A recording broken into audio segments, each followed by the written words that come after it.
Chapter 1060.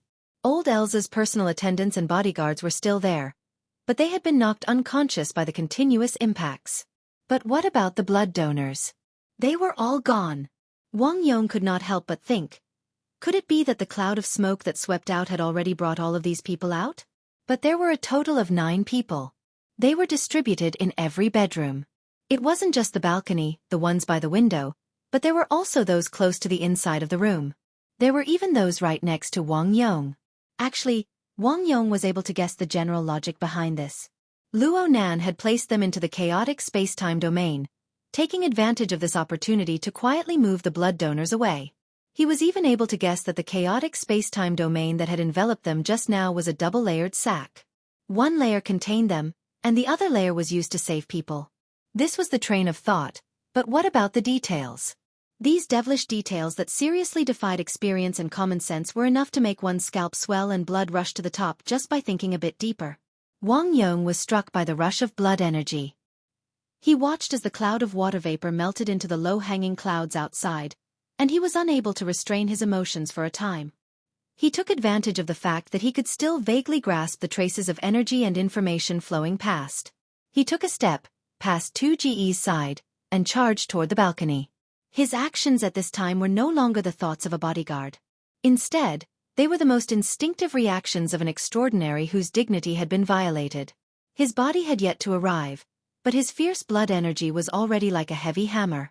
It smashed the glass railings of the balcony into pieces in one fell swoop. The glass shards filled the sky and shot toward the clouds outside. Wang Yong. Tu Gu rarely called out Wang Yong's name, but in reality, this call was a bit too late.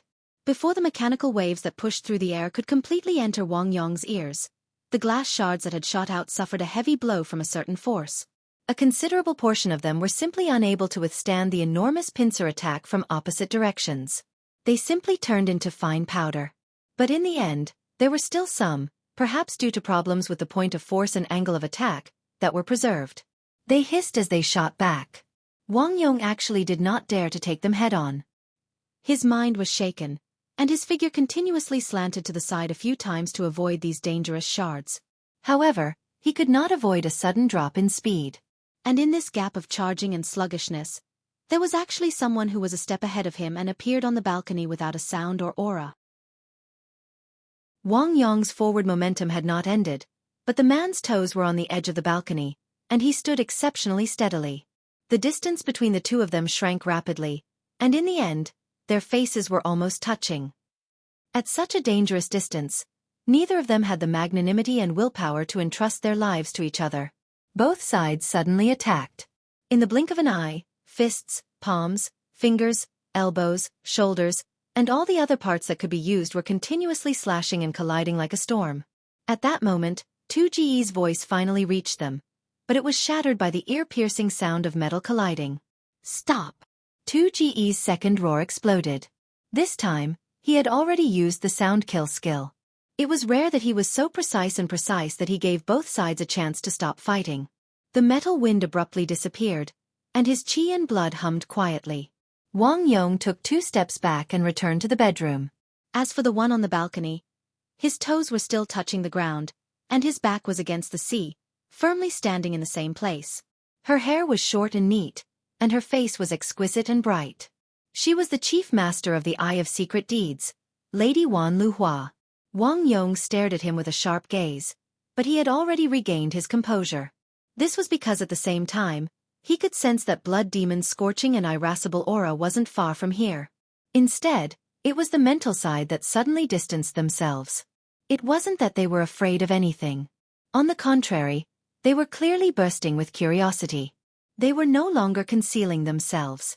Waves surged on the mental plane as they chased after the traces Luo Nan left behind. Most likely, they wanted to figure out what was going on with the space-time domain technique that was practically perfect for combat. It seemed to be able to lift something heavy as if it were light. In the end, Wang Yong wasn't of the mental side. In fact, Wan Luhua had interfered and his attention was swaying back and forth. He had already lost the ability to sense Luo Nan's remnant aura. He didn't have the strength to chase after Luo Nan even if he wanted to. And at this time, the door to the room was pushed open once more. Blood Demon walked in while clapping his hands. The hole in the partition wall just so happened to expose his particularly proud smiling face. Never seen this before, huh? If his main body was here, he might be able to do this. Wang Yong's words blurted out, but his mind had already spun in circles. But soon, he didn't have any follow-up. It was able to trap, or at least confuse, two extraordinaries for a short period of time. This proved that this domain possessed a certain bearing capacity toward high-energy targets. He had captured 9 people in one fell swoop, and all of them were fellows without any extraordinary powers. As long as half of them were able to survive in the end, it could be said that the living conditions of the internal space were acceptable. If this was true, then it would be solid proof that this space-time domain technique could indeed be used in combat. It would be the same even if Luo Nan's main body was here. There were no logical traps such as grasping or lifting. In other words, Luo Nan, who had grasped this technique, was practically invincible in a low-intensity battle against extraordinaries of the same level. As for a life-and-death struggle, further verification was needed. Then again, how many times had life-and-death struggles between extraordinaries occurred after the 90s? Wang Yong's profession was bodyguard. He didn't need to consider things that were too deep.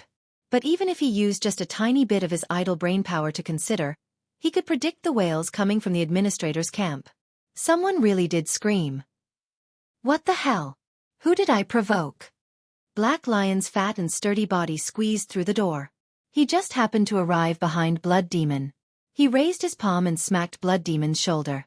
Did I provoke you? Blood Demon wasn't annoyed. He turned his head and bared his teeth in amusement. Go say that to the other side. I came, and he left. You only came after he left. Blood Demon spoke the truth of what he saw. Black Lion chuckled. He puffed up his belly and strode into the messy bedroom. He looked around a few times and clicked his tongue a few times. Does anyone remember that this is my room? They also came to look for you, Blood Demon added coldly from behind. Look for me? Such good weather.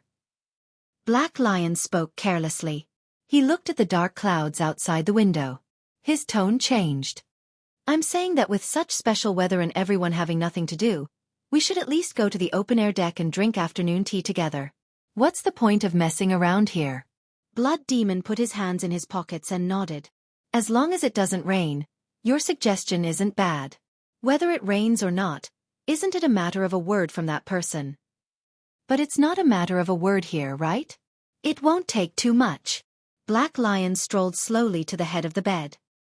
He lowered his eyes and swept his gaze across Old L's face, which had turned purple and black. He curled his thick lips. I told you not to catch a family and take advantage of them.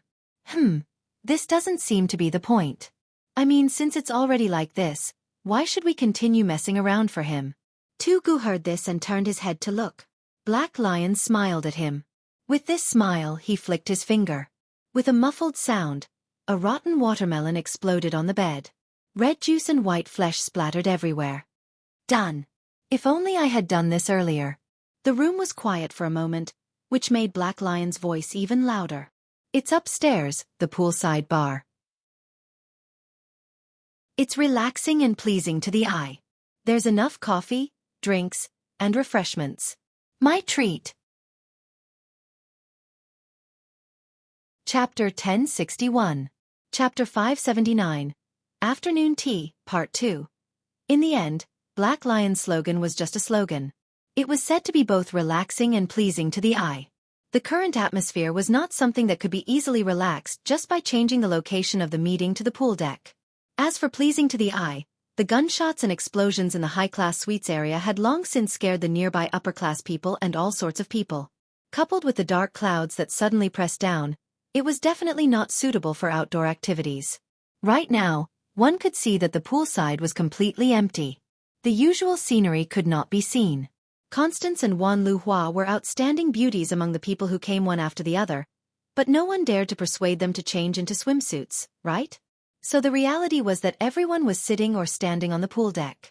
All they saw were faces that were familiar to the point of no surprise. Only they were closer to the thick clouds in the sky. Their mouths and noses were filled with a slightly fishy dampness when they breathed. They could vaguely feel the rich free electrons flowing within a magnetic field that was so weak that it was like an illusion. Frankly speaking, No one liked this sort of environment. Interest was another matter. Constance and the star witch rushed over under the drive of interest. Perhaps the death witch was here as well, but she did not come out to greet them. Earlier, they had used their soul strength to track the traces of Luo Nan's spacetime domain. It was clear that the tracking was not very successful. They wanted to take this opportunity to meet and confirm.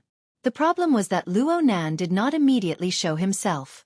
This caused this social activity, which was already somewhat unworthy of its name, to become more and more lacking in theme. Fortunately, the group of extraordinaries were able to quickly find a replacement. It was the only injured person on the deck right now, Tacker. This dark-skinned big fellow should be the most miserable one right now, judging from his appearance. His 2 arms were fractured, his left leg was fractured, several of his ribs were broken, and there were many contusions on his shoulders and neck. There was no need to mention the invisible internal injuries. Right now, his consciousness did not seem to be very clear. He leaned against the leg of a table under a parasol by the side of the pool. His head hung low as he accepted Wan Liuhua's bone setting. This treatment was quite high. The problem was that he did not show any signs of returning to his senses. His 2 eyes stared blankly at the surface of the pool in a daze. It was as if he did not know that he had become the focus of the extraordinary's eyes.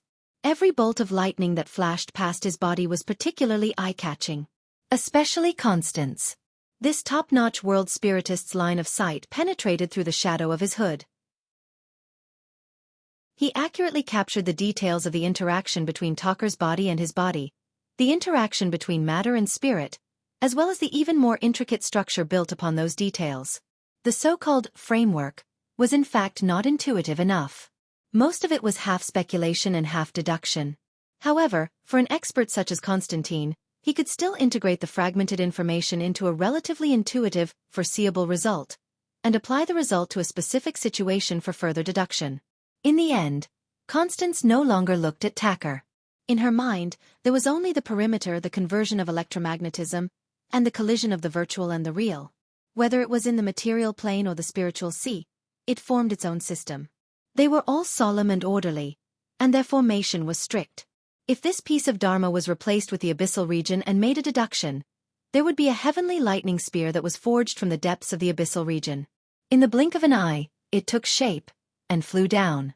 Lightning bolts flew everywhere, making it hard to distinguish between real and fake. This was no longer the feeling of a physical attack, but a mental attack. In particular, it was extremely familiar. Back on the island of Chan City, the mysterious expert had resisted her and Ma Luan's joint efforts to destroy Gong Qi's fleshly body. It was very similar.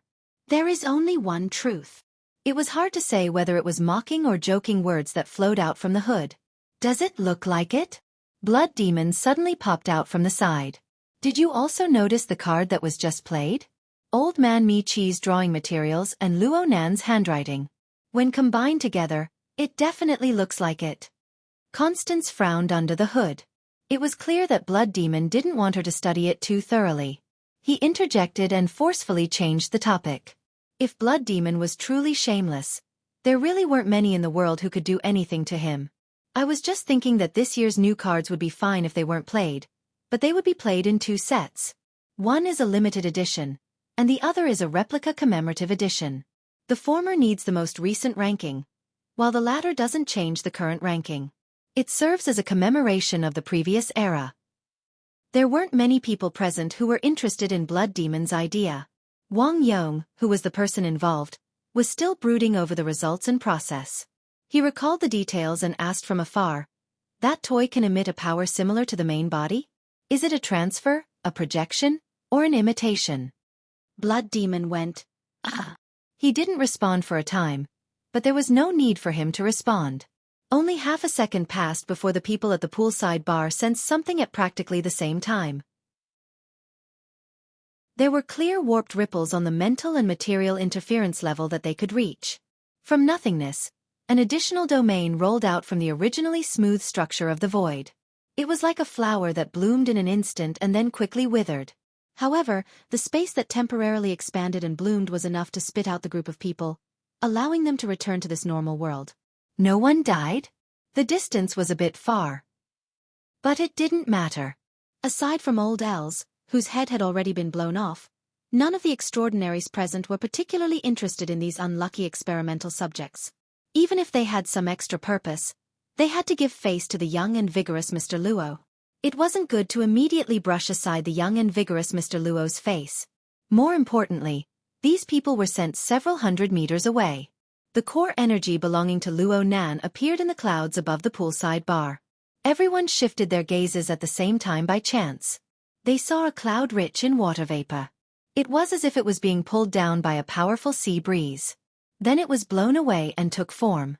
It was like a master painter splashing ink on a painting. At first glance, one could feel its spirit.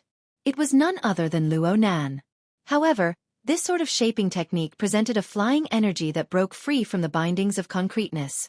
It was faintly discernible, faintly discernible. It was quite different from before. "Bro!" Blood Demon called out loudly. Luo Nan didn't respond. In fact, he didn't pay attention to the 7 extraordinaries here for now. Instead, he directly issued an order to a certain person to the side. "Professor Bai, go and clean up the mess with the blood donors. I've asked Sister Yingying to go over there. She can help out as well." Bai Xinyan arrived at the poolside deck. She didn't ask for details. She didn't need to ask. She just needed to be self-aware. If she didn't do well, she would suffer. Bai Xinyan gave a slight bow and then left the deck. Only now did Luo Nan apologize to these extraordinaries. "I'm sorry. That water vapor fake body was scattered. It's difficult to reform and take form. It will take a bit of time. It's not convenient to talk right now. You guys talk first." The others didn't matter. No matter what reason Luo Nan took out, it was fine to just treat it as the truth. Only Black Lion, who had picked a seat first, sat down on his back. He chuckled and interjected. "Stonehead doesn't care about this. There's no need to give them a way out. They broke their legs. Who are they putting on an act for?" Wang Yong, who stood in a corner out of habit, tilted his head toward Black Lion. Black Lion's eyes couldn't be seen behind his sunglasses. Tugu acted as if he didn't hear Black Lion at all. He just stood not too far away from Talker, observing quietly. He didn't seem to be annoyed at all. Luo Nan didn't respond to Black Lion's words. He didn't care if that person was embarrassed or not. This fake body that had yet to take form floated directly above the center of the pool, pulling away from everyone by the side of the pool. The moment he hovered, the water below him surged. Many slender limbs stirred the surface of the water. There was also a bull's head bobbing up and down in the water. The bull's head mooed miserably. "I'm going to die. I'm going to die." Chapter 1062. Nyogue was a very pompous fellow, but this time, he was probably speaking the truth. This was because his current situation was different from when he was chased by the ship-slicing blade, or when Luo Nan had lost his horns and his scalp under torture. He was in a state where his stomach was broken and his intestines were flowing out. A large hole had opened up in his chest and abdomen, where his mutation was the most severe. Blood mixed with a strange ghostly glow gushed out, quickly dyeing the center of the swimming pool with a layer of demonic color. This aquatic species was doing its best to stay on the surface of the water. It was afraid that the pool water would pour in through the hole and wash out its innards, if it had any. "This is interesting." Black Lion, who had been ignored by Luo Nan, knew how to have fun. He immediately slapped his thick thigh and revealed a mouth full of black gold teeth. Yes, the smell of incense under the sunlight. What the hell was their sunlight? But if he was referring to the Amaterasu order, then it was very appropriate. Luo Nan finally shot a glance over. Black Lion was very knowledgeable, but he didn't negotiate when it came to selling people out. The others might not be unaware of this, but their mouths were much tighter. Luo Nan still didn't respond. He turned his gaze back. The injuries on Nyogue's body were caused by Luo Nan forcefully summoning him from the spatial fault during their previous confrontation. Tugu had pierced through his body. Luo Nan had Mother Micah, so he didn't need it. He just used it as a cover to divert Tuji's attention. For Nyogue, this was an unexpected calamity. However, Luo Nan wasn't prepared to apologize to this cannibal. "I'm really going to die." Even though Nyogue had a broken mouth, he was indeed very weak from his injuries. He struggled repeatedly, but he was unable to float to the surface of the water. Instead, His howls became even more miserable. Finally, Luonan spoke to him. He was slow and unhurried. It will be very difficult to make up for it. Do you want to change your way of living? Change your way of existing? No one in the pool or by the pool completely understood these words. Luonan didn't care about everyone's ability to understand. He continued to speak. Actually, half of your body has already been stretched out, but you were pushed over. You don't know what to do next. Those who know won't easily tell you. As for me, I know a little, but there are some details that I still need to calculate. Luonan laughed to himself when he spoke to this point. There's no point in telling you all this. It doesn't matter if you're willing or not. The current situation is beyond your control. Be boss. The bull demon's screams also stopped. It opened its mouth wide, but it could not spit out a single word. It presented the image of a terrified bull head. It was actually quite comical, at least in the eyes of outsiders. To Nyogue himself, its brain had begun to turn chaotic due to its heavy injuries. It was no longer enough to support such complex considerations. Even the surging emotions were forcefully stifled in front of Luonan's false body of cloud chi, which focused more on the mind than the form. In reality, Luonan's fake body, which had yet to completely solidify, had already projected countless control lines that were hard to see with the naked eye and hard to pry into with mental senses. They permeated into Nyogue's body and completely controlled all of its functions. Nyogue quieted down. Luonan was already very familiar with this mode. Nyogue's body had practically no secrets to him. If he had to pinpoint a blind spot, then the blind spot probably existed in the connection between its chest and abdomen, the nothingness thicket region that radiated ghostly fluorescence. It was the crystallization of the Great Zay Order's Dark Dragon God belief system that had been accumulated and precipitated for many years. This structure, which was derived from the fluorescence, was the combination and distortion of a living being's belief. It was no longer dependent on the sensory plane. It formed a kind of pure mental expression that broke away from the concrete material form. This was the materialization of a plant-type belief system structure. Just as Meng Chong once said, this thing could be the embryonic form of the solidified configuration of the abyss region. It could also be used as the embryo of a sacrificial vessel of an order. It could be transformed into a priceless treasure in the domain of secret orders. However, Luonan's foothold was quite different. He focused his gaze on the tree of nothingness, which was growing dimmer and dimmer in the daytime. Nyogue could actually see it more clearly in its dying state. In this pure spiritual expression, there was a kind of strange vitality vaguely coiled around. Its relationship with Nyogue was like that of an infant in a womb, but it wasn't as pure. It was also like an insect egg within a host's body, but it wasn't overly sinister. It was neither close nor distant. It was both real and illusory. Luonan made a preliminary conclusion about this. Fantasy breed. This tree of nothingness might be the embryo of a fantasy breed that was being nurtured. Of course, Luonan wasn't going to analyze the structure of the tree of nothingness or the fantasy breed embryo right now. Instead, he was trying to penetrate through space and time. He was going straight to the source of the belief of tens, hundreds, or even tens of millions of living beings that nurtured this embryonic fantasy breed. It was a piece of land hidden behind the nothingness. An abundant supply of food. Just a glance from afar was enough to cause an extremely pressing force to act on his mind. It was enough to scratch his heart and itch his liver. He couldn't wait any longer. To translate it into concrete words, it was roughly, hungry, hungry, hungry. This wasn't a natural reaction from his main body. It also wasn't a problem with the fake body he had recently created. Instead, it was a certain lifelike structure that was struggling to emerge from the thick layer of clouds that still maintained a close connection with the fake body. It was a bit similar to the tree of nothingness, but there was a world of difference between the two in terms of their operating methods and levels. Mother Micah. It didn't seem to be too accurate. Let's use Mother Micah for now. Actually, Luonan had already experienced this sort of thing once before. However, the Mother Micah he created last time had been hacked apart by a certain coward. Now that the remolded Mother Micah had taken shape, that sort of feeling returned. And the current Luonan was different from last night.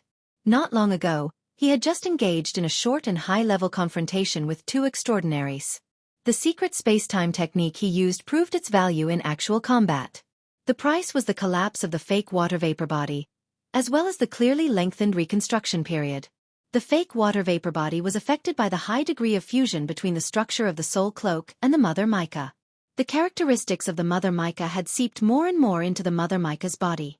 It was to the extent that a simple configuration design was no longer enough to complete the corresponding construction. New fuel was needed.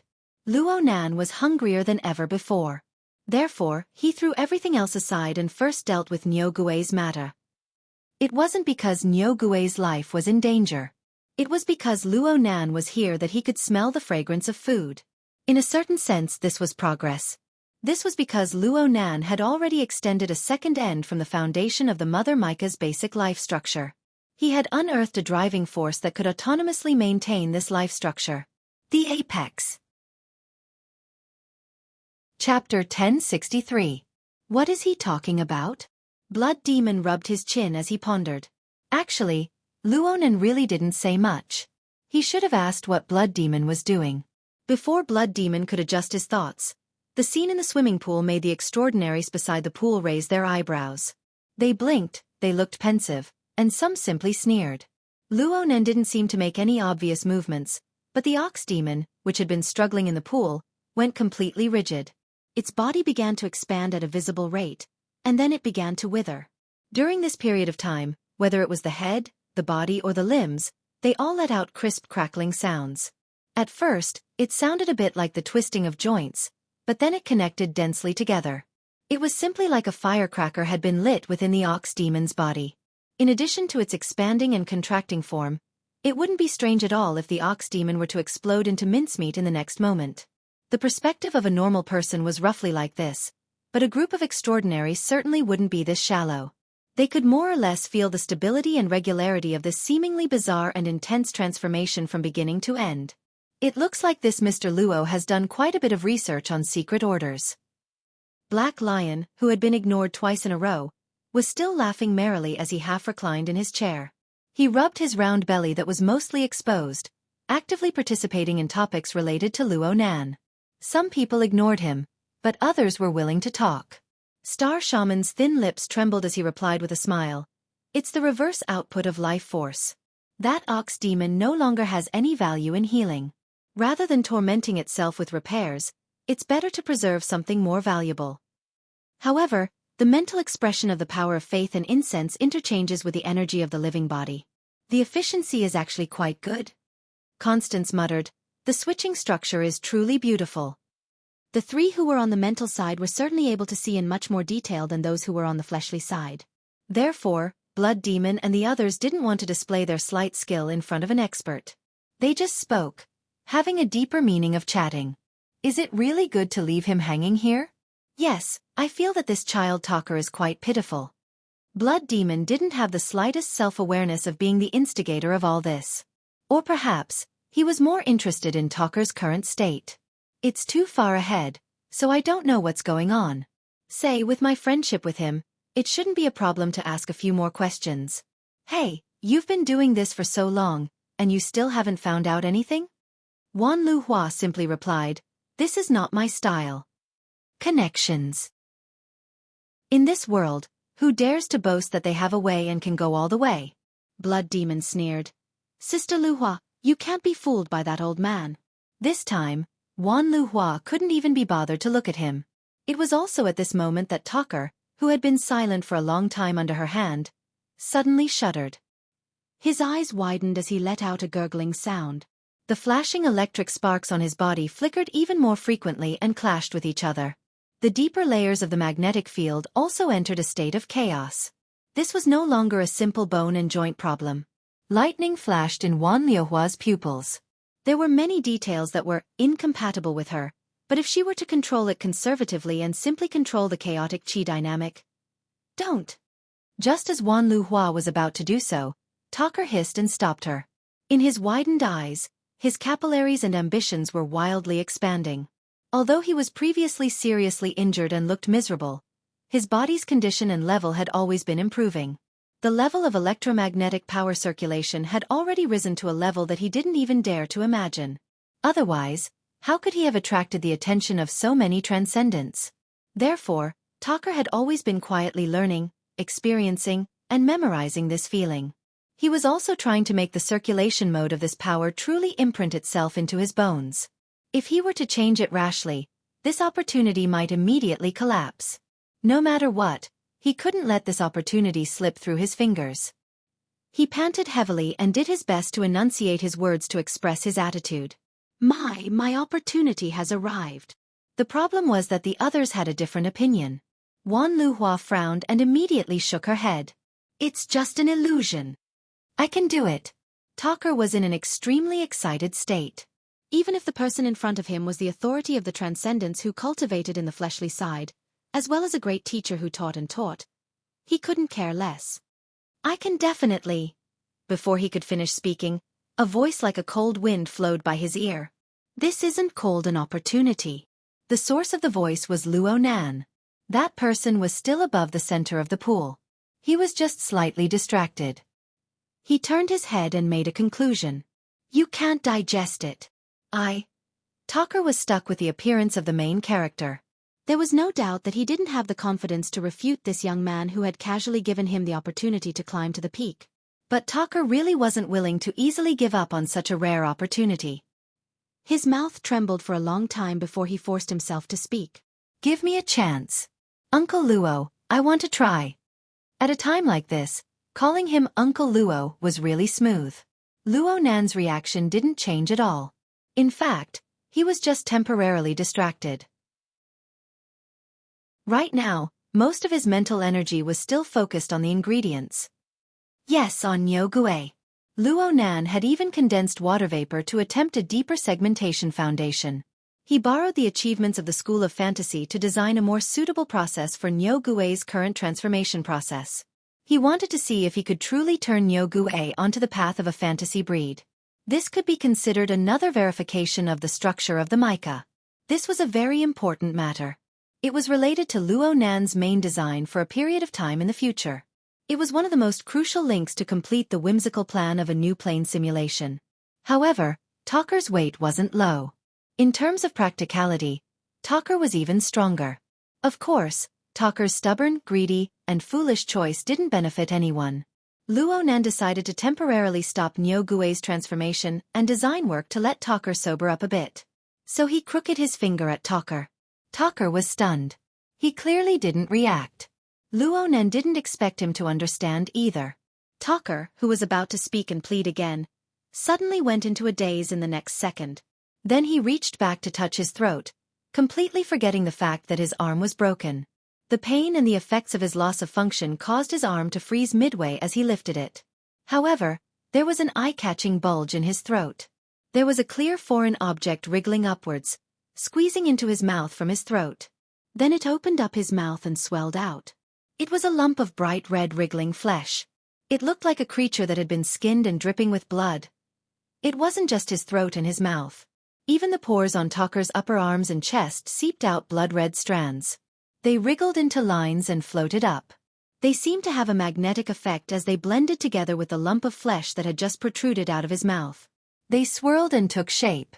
Some of the strands directly transformed into slender tentacles. They were completely separated from Talker. They just stuck to the outer layer of the lump of flesh, fluttering in the sea breeze. Chapter 1064. Tu Gu, who was a little further away, Wang Yong, who was at the corner, and Black Lion, who was sitting on the round chair, immediately recognized it. This thing was the bloody sarcoma that was previously used as a key hub for blood transformation. It was first possessed by Luo Nan, then crushed by Tu Gu, and then seeped into Talker's body. Now, it was actually extracted and reconstructed to its original state. Once it was extracted, Talker's energy converged and operated mode immediately collapsed. During this period, Talker did his best to maintain the mode according to his memories, hoping that this mode could be preserved. The problem was that this seemingly profound memory was nothing more than an illusion pieced together by various neurotransmitter stimuli after a series of key details were lost. The so-called mode was just a building made of feathers. It collapsed spontaneously without the slightest disturbance. Talker completely lost his composure when the great road to breaking through the extraordinary door collapsed in front of him. His body suddenly bounced up, wanting to grab the power that had turned into nothingness. A muffled sound rang out. Wan Luhua felt that Talker was too noisy and simply knocked him unconscious. The back of Talker's head smashed onto the table leg and then the ground. He was completely unconscious. As for the bloody sarcoma that had just been extracted, it was still floating stably in midair. It continued to make fine adjustments to its appearance. It was still twitching slightly, just like a demonic creature, or the organ of a living creature. TSK. He must have had a hard time suppressing his ambition all these years. The blood demon used the tip of his foot to poke Talker's waist. Seeing no reaction, he shrugged. It seems that Sha Kyer has given him too much pressure. He even has a father like that. None of the extraordinaries present were interested in other people's melodramatic dramas. Everyone's attention had already naturally shifted to the bloody sarcoma. The star shaman seemed to be curious as he asked, "What is this thing?" "Oh my, Brother Luo is returning it to its rightful owner." The black lion jumped up nimbly and shouted, "Brother!" He clapped his fists and laughed loudly. "You guys can't understand how wonderful it feels to regain something you lost." As he spoke, he dashed forward, wanting to grab the lump of flesh that was suspended in the air. Unfortunately, a blood demon stretched out his hand and blocked him without any hesitation. "You said it's yours. Call it. Will it respond?" The black lion chuckled. "You're already an adult. Don't make things difficult for it, okay?" The two of them were engaged in a war of words, neither giving way to the other. However, the development of the situation did not change according to their will. Right when their spittle was flying everywhere, the bright red sarcoma hovering above the pool had already begun to float towards the center of the pool. It drew closer to Luo Nan's position. Hey! The black lion could not help but push the blood demon's hand away and jump into the pool. Of course, it wouldn't be too unsightly, because there was a floating cushion by the side of the pool. Yes, it was in the shape of a white swan for children or women. The black lion's fat body stepped on it, still holding the swan's neck. The small floating cushion did not sink to the bottom directly, only shaking endlessly. What the hell? Seeing that the black lion was so open, the blood demon could not bear to block him. He allowed the black lion to exert force with his feet, stirring up the water and swaying towards the center of the pool. In the beginning, Luo Nan did not pay attention to the reactions of the people by the pool. Most of his thoughts were still on Niu Gui's side. Retrieving the bright red sarcoma that caused Talker to go berserk was one thing. But soon, he was more or less shocked by the actions of the black lion, just like the blood demon. As an extraordinary, the black lion might not be omnipotent, but he still had hundreds and thousands of ways to get to the center of the pool. He had to put on a more dignified appearance. The reason why he acted like an ordinary person, to the point of taking the initiative to kill old Els, was probably because he wanted to express an attitude of not being an enemy. This included his previous actions, especially taking the initiative to kill old Els, even if it was just a clone body. Speaking of which, Black Lion's previous actions of killing old Els, aside from indicating the special status of extraordinaries, was equivalent to indirectly confirming that this fellow had an extraordinary relationship with old Els. After all, old Els wasn't truly dead. Wang Yong and Tu Gu had the status of bodyguards. It was their duty, so they actually didn't say anything. Several matters piled up together. Luo Nan had to look at the black lion in a different light. And the more things were like this, the more questions Luo Nan had. He wanted to obtain answers from the black lion. He waved his hand to brush away the beginning of the configuration design and looked straight at the approaching black lion. The black lion also looked at him. The two looked face to face. From a spectator's perspective, Luo Nan had the advantage. He was in a high position, looking down from above. In addition, the recently formed false body of cloud was blurry.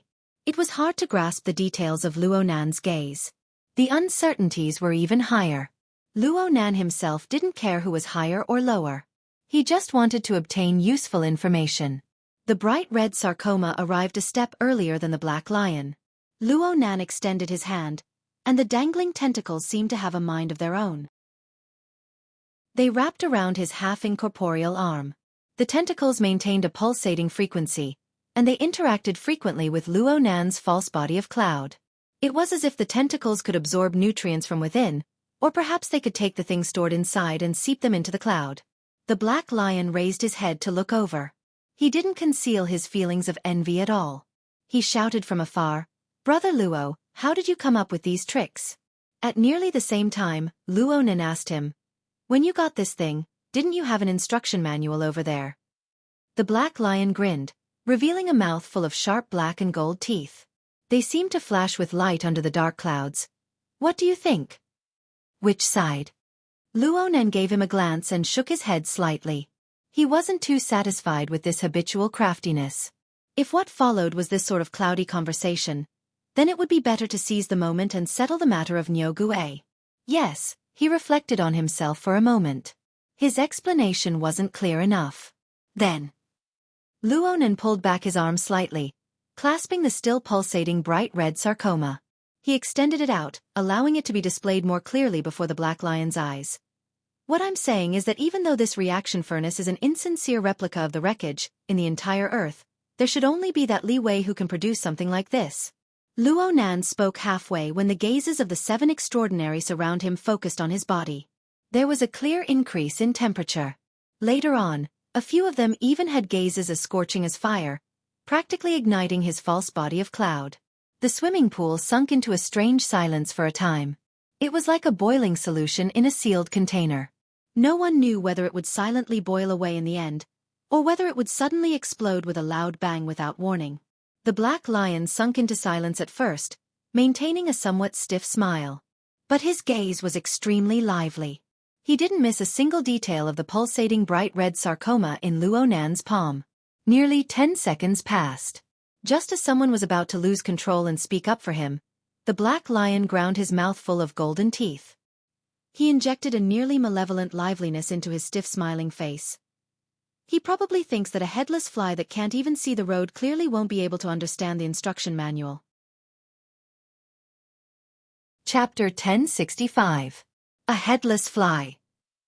Luonan repeated in a low voice. His meaning was quite subtle. It was hard to tell if he was mocking or something else, just like his blurred figure, face, and focus of gaze. In comparison, the bright red sarcoma in Luonan's hand, the reaction furnace, was more textured. The pulsation of this reaction furnace in Luonan's palm was still discernible with the naked eye. Due to its unique appearance, the young man looked like a murderous demon who had disemboweled and dug out his heart.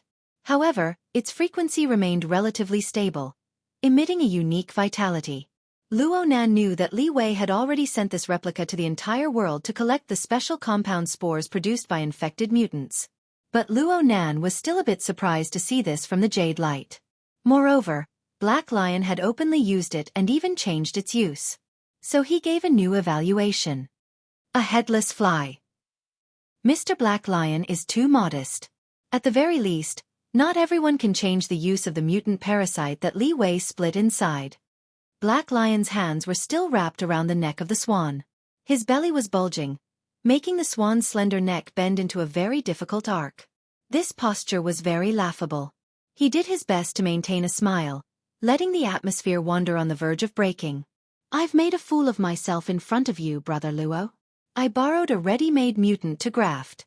I got this result by accident. It was just a blind cat bumping into a dead mouse." Graft? Luonan was deep in thought, but he didn't delve too deeply into it. On the other hand, Black Lion went from a headless fly to a blind cat. Didn't this mean that he had made progress over the years? Black Lion immediately said, "Brother Luo, you still haven't told me. What did you rely on to make this toy? Play so beautifully." He just read the instruction manual. Luonan temporarily suppressed this ridiculing truth at the bottom of his heart. No matter how ignorant he was of the ways of the world, he could more or less understand the principle of speaking according to the person he met. As for the specific operation, that would depend on his performance on the spot. "I probably studied seriously." Luonan shook the reaction furnace in his hand and answered. "Of course, I need the corresponding train of thought and basic knowledge. Do you want me to explain the division, control, and reorganization of living organisms?" The Black Lion let out a long "oh" sound. There were still doubts in his eyes, but he didn't get to the bottom of it. It was as if the previous question and answer had never happened. It seemed that after the initial sharpness, the situation seemed to have returned to the simple level of lacking sincere communication. Because of this, there were a few people who secretly sighed in relief. Around the swimming pool, the pressure cooker that was previously sealed seemed to let out a sizzling sound of steam. The top of the pressure cooker jumped, and the inside was boiling. It was temporarily free from the danger of explosion. The funny thing about the world was that some secrets were called open secrets in the circle, but since they were called secrets, there must be a reason for it. If you don't know, it means that you don't belong in this circle. You won't be able to stay in this circle for long. From the looks of things, Luo Nan and Black Lion had probed the edges. They were separated by a thin layer of window paper, but in the end, they were not able to pierce through, right? However, Luo Nan's thoughts were different from some people's. He actually didn't mind if he pierced through or not. In any case, ever since he discovered the message his father left behind in the tree hole next to Gear on the north bank, he had firmly nailed Li Wei, this visitor from beyond the heavens, to the position of being absolutely irreconcilable. Nothing could be better than to be able to pierce through this person's disguise and dig out his roots. He didn't expect to be able to do it in one go, but he couldn't shrink back either. A little bit at a time, continuously adding salt, would be able to marinate even the thickest skin and flesh. It was at this time that the blood demon by the side of the swimming pool began to raise his voice in protest. Hey. Can you guys take care of non-professionals? It's very tiring for us to be here with our ears perked up. This was a typical gag, and the atmosphere continued to relax. Luo Nan turned his head and smiled at the blood demon. His face was blurry, but his voice and intentions were incomparably clear. Sure. I can talk about it in detail. Around the swimming pool, the atmosphere that had been relaxing suddenly froze. The blood demon was penetrated by at least 2 pairs of gazes. The hairy legs beneath his flowery underpants subconsciously trembled twice, but in the end, his face still revealed a smile that said everything was under control. Luo Nan's words didn't change the intentions of others. His mind stirred slightly, and the reactor clasped in his palm clearly swelled. Soon, the outer layer of the reactor's skin split open. Oh! It was unknown whether it was intentional or unintentional, but the Black Lion let out a series of sighs. It ground its sharp black gold teeth out of habit, and its gaze was glued to the newly exposed, bright red and complex organizational structure. Since the end of last year, when Luo Nan made initial contact with a night-level basic colonizing biochemical reactor, researching its internal structure and modification plan became one of Luo Nan's most important daily assignments. Back in Spring City, Luo Nan seized the remains of a reactor and broke through Li Wei's distortions and abnormalities in the reactor's structure in one fell swoop. Luo Nan completed the reverse modification and restoration. The reason why he wasn't able to restore it to 100% was mostly due to the limitations of the materials. Luo Nan understood this. This little thing was already clear in his heart. Now that he was explaining it, he did it with ease. This reactor was originally designed to have 6 standard functional compartments. But right now, only the breeding room function remains. I don't know if it was like this when Mr. Li Wei obtained it, or if it was deliberately modified. As Luo Nan spoke, a large portion of the reactor structure was dissected and peeled off layer by layer, just like a dismantled model that had been made in advance. Only a small area was left in its original state. This was the breeding room he spoke of. Outside the breeding room is some kind of mutated living organism that possesses the function of a collector. Of course, Mr. Black Lion's magically modified version cannot be seen. The general structure is like this. Just as Luo Nan's voice fell, countless fine blood vessels and nerve structures were pulled out from the deeper layers of the bright red body. They were connected back and forth, basically forming a network. Then, layers of skin and flesh were wrapped around the outside. They were like many slugs glued together. The back of the reactor even showed twitching pulses of nerve impulses. The pulses were transmitted to the many tentacles on the outermost layer, causing them to tremble endlessly in the air. Even though the size of the reactor was a bit small, and the complicated changes in the details of the nerves and blood vessels weren't taken care of by the people who came into contact with it for the first time, the surrounding people were all extraordinaries. They wouldn't miss a single detail that they should see. And because of this, Luo Nan's series of operations made them unable to believe that this was just a simple imitation model. It couldn't be that he had directly copied Li Wei's design, right?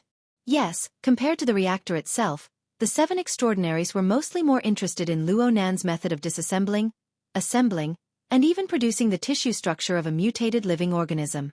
They had indeed grasped the main point. This was because the method Luo Nan was using right now had truly just been developed. In the past, He had to rely on the external neuron to form interference waves in order to achieve absolute control over the reactor.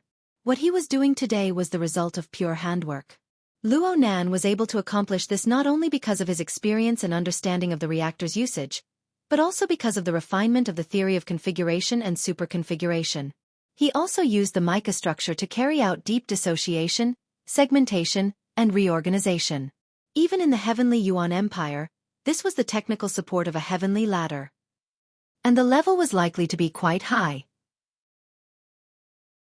Unfortunately, Luo Nan wasn't particularly familiar with this technical method. He borrowed the reactor to demonstrate, taking the opportunity to increase his proficiency. It was impossible for him to go any deeper. His foot still landed on Li Wei's original design. I just said that this is a sort of collector. It should be used to collect the new mutated components that continue to appear on Earth. Using spores or genes isn't strict enough, but it might be a bit more vivid. Luo Nan didn't go too deep into this. This was the scale he grasped. He just shook his finger once more, allowing the magnets and light hidden within the temporarily constructed vascular neural network to continue to display their effects. The multi-headed slug that had just taken shape suddenly disintegrated and melted. It began to restore its original internal structure. From Li Wei's collector to Mr. Blacklian's transformation hub, forgive me for not being able to understand the process. It's still very chaotic. Mr. Blacklian? Blacklian suddenly came back to his senses. Ah, Brother Luo is talking about? Does Mr. Blacklian need to explain in detail? No need. I just said that it was just a stroke of luck. Currently, the path of mutated research is still in its barbaric growth phase. Only a few advanced research organizations like Los Angeles City's Clay Laboratory and Sakura City's Ping Trade Experimental Zone have relatively clear and applicable results. I relied on the geographical advantage and a bit of luck to accomplish this. The corner of Blacklian's mouth twitched as he spoke. This accomplished had nothing to do with him now. He didn't expect Luo Nan to return the reactor. Luo Nan really didn't have the intention of returning the reactor to its rightful owner. Although the main function had changed, Luo Nan still discovered a batch of collector from the breeding room of the reactor. Luo Nan was unable to enter deep analysis through the virtual brain system since he wasn't connected to the external neuron. Luo Nan didn't know how many of the advanced formula ingredients Li Wei needed were in there. In any case, he wouldn't be funding the enemy. Since Blacklian was hiding his abilities, Luo Nan didn't need to continue demonstrating. After restoring the reactor, he asked about non-technical matters. Of course, it was still related to Li Wei. I always thought that Li Wei treated this thing as a shady business and did it quite covertly. Now it looks like the situation is a bit more complicated. Mr. Blacklian, are you collaborating with him in research? Research? Researching the puzzle-solving abilities of flies? Blacklian laughed self-deprecatingly and patted his own belly. Actually, I always thought that this was the spoils of war from the Deep Blue World. Chapter 1066. Deep Blue World. This was a sensitive word for Luo Nan. His attention was diverted a bit, and he asked, "You've been to the Deep Blue World? How hard can it be?" Black Lion's palm could rub flowers on his belly, but it made him appear more relaxed. His expression of sudden realization was extremely vivid. "Oh right. You came from Xia City. No wonder. Although I can't say that every extraordinary knows about the Deep Blue World, I'm afraid that Ouyang Chen is the only one who is still kept in the dark despite his high status and ranking. He's a pure technical person. His connections are truly the shame of the extraordinary." Luo Nan looked at him very seriously and responded, "You guys are afraid of me." Did Black Lion really think that he didn't know about the messy matters within the ability user society and among the extraordinary? Forget it. I was the one who didn't keep my mouth shut. Black Lion decisively gave in. Then he smacked the swan's neck with force, emitting muffled sounds. "So what if you know the location of the Deep Blue World? The Mariana Trench isn't a place you can casually go.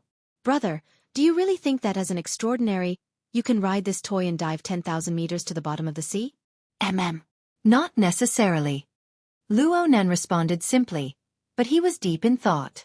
What kind of water vapor configuration could resist and even utilize the vile, high-pressure environment of the deep sea? Black Lion emphasized, In the enormous Earth, Poseidon is the only one who can come and go freely without relying on specialized deep-sea ships, including the Extraordinary. As for other people, so what if they come to the deep blue world for a 7-day tour, a 10-day tour, or a long vacation tour? What they see is what Li Wei wants them to see. The topic was a bit off topic, but the general direction was clearly deeper. So Luo Nan was willing to continue the discussion with Black Lion. According to what you're saying, doesn't the deep blue world become Li Wei's private property? Whatever he says goes. You guys, and investors like Old Els, all let him do as he pleases? Old Els. Hee. Black Lion's attitude was quite disdainful. It was the same attitude as when he had exploded Luo Nan's head with a finger.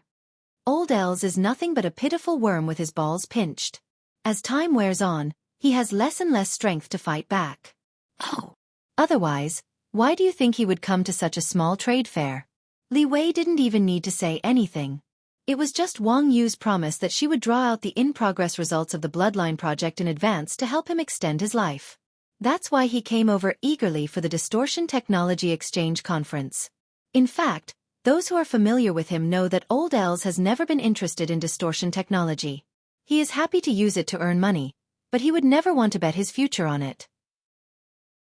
The amount of information contained in these words was quite large. Luo Nan digested it as he blurted out a question. He doesn't like mutants. Why? What else can it be? Because of his greed. He has always wanted to take the orthodox path, and because he believes that only by studying the evolution of supernatural abilities step by step can he truly gain a brand new life so that his ugly, rotten, stinky skin can regain its youth. The Black Lion freed his hand and gestured with his thumb, index, and middle fingers. Then he pressed his thumb back. It's a pity that this path came to an end a long time ago. It used to be a fork in the road. This path is no longer popular. At least, it's not mainstream now. 3 forks. Luo Nan thought for a moment. One is orthodox evolution. The other is mutant technology. What's the last one? It's the Bloodline project. The Apocalypse Laboratory is currently pushing hard. Who knows how many old dogs are sticking out their tongues right now, waiting to lick their bones to quench their cravings. The Black Lion still didn't hold back with his words, but he still maintained respect for Luo Nan. Speaking of which, this isn't really suitable for a long chat. How about we go get a cup of coffee? Adding a bit of other liquid ingredients to this fake body seems pretty good? Luo Nan could see that the Black Lion was trying to regain the initiative in the conversation. For this reason, he spoke of all sorts of dark secrets and secrets, not even bothering to beat around the bush. Of course, he probably really did have the habit of selling people out. It was also possible that these things weren't considered to be amazing secrets within the circle of extraordinaries. Sure. It's good to go replenish its water. Luo Nan agreed quite straightforwardly. Luo Nan didn't mind temporarily relinquishing control, as long as the other brought out enough information for the price. He really wanted to observe the reactions of the others up close. He wanted to see Li Wei's position and influence in the hearts of these extraordinaries. Luo Nan put away the reaction furnace as he spoke. He tossed Niu Gue into the middle of the swimming pool and turned around to float back to where Blood Demon and Wan Luhua were. Luo Nan's position. Black Lion gave up on the White Swan in a straightforward and efficient manner. He leapt onto the shore of the pool, sticking out his belly and his face to play host. The level of the jadeite light could be seen at this moment. Even though not every management and service staff possessed the ability to view supernatural phenomena as ordinary, there was always a need for customers. There were always enough people. A group of strictly trained service staff were already in place while Luo Nan and Black Lion were conversing in the center of the pool. Now they were serving drinks, beverages, and refreshments like flowing water. These esteemed guests had to be satisfied. At the very least, they couldn't find any mistakes. However, no one would take these refreshments seriously. Aside from Blood Demon and Wan Luhua, who had a rough idea of what was going on and could be ignored for the time being, everyone else had their own plans. Black Lion had finally managed to invite Luo Nan back with great difficulty. If they didn't probe the thoughts of this young and headstrong expert now, when would they be able to do so? Well, directly probing wouldn't be appropriate, so they would chat first. It just so happened that the 3 forks in the path of the evolution of extraordinary powers were never outdated topics among the upper echelons. Everyone had something to say, more or less. Luo Nan's knowledge was greatly broadened. Combining the information from various parties, he was able to understand that evolution, mutation, and bloodline were the three most important research directions that revolved around the evolution of life and extraordinary powers in the last 20 to 30 years. Among them, evolution was to use normal people and metahumans as a frame of reference. With genetic science as the foundation, they researched and created an ability matching and point adding route in an attempt to deduce the perfect template for human superpowers so that normal people could make the leap to metahumans and continue to evolve. This research path was once flourishing. Many people benefited from it. There were even some people present who obtained inspiration during that stage, allowing them to ascend to the level of extraordinary in one fell swoop. Master Wan rose up during that time. Blood Demon directly pointed out his name. "Aren't you?" Wan Lu Hua responded with a question. "I'm Wild Fox Zen." Blood Demon laughed, but he didn't deny it outright. "I fattened up quite a bit that time. My fleshly body." Of course, more of it collapsed.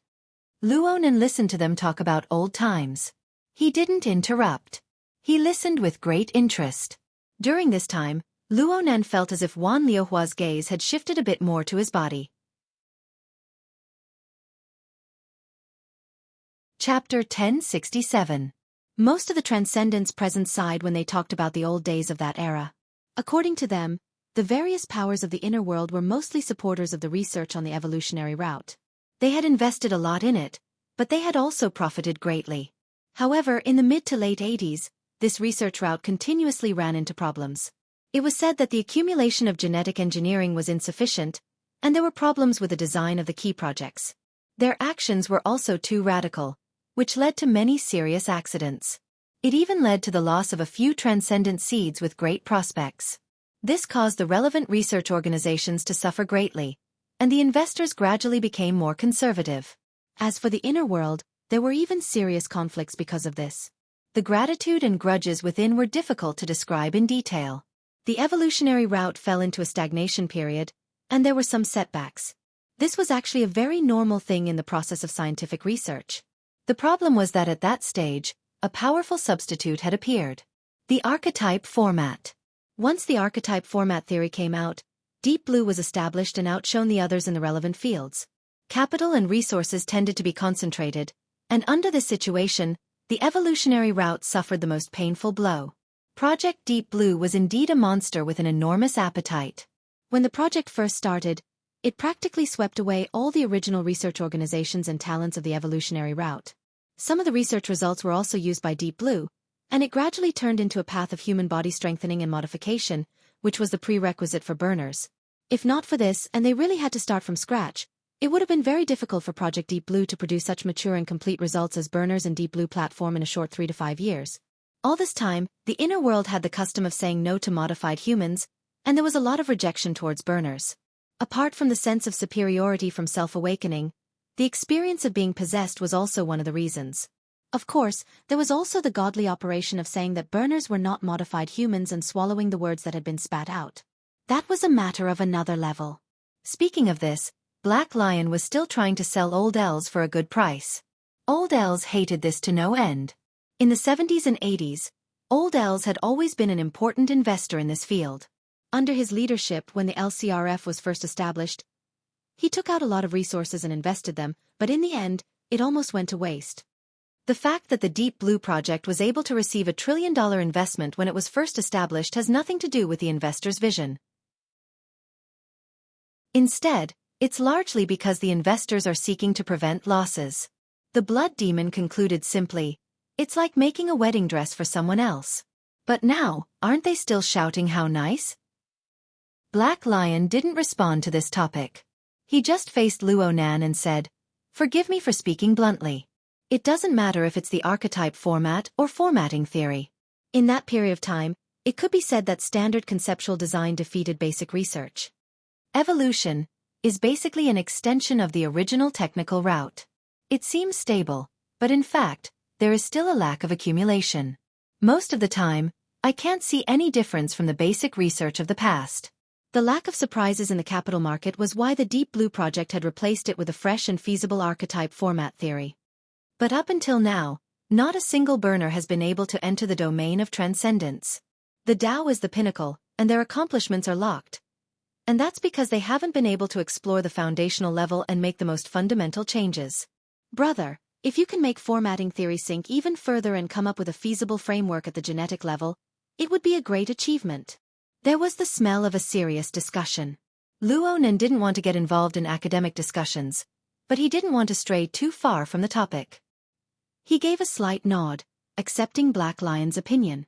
Soon, he brought the topic back. According to what you're saying, the mutation and bloodline projects are very much in line with the logic of capital? That's right. Black Lion spoke with great confidence.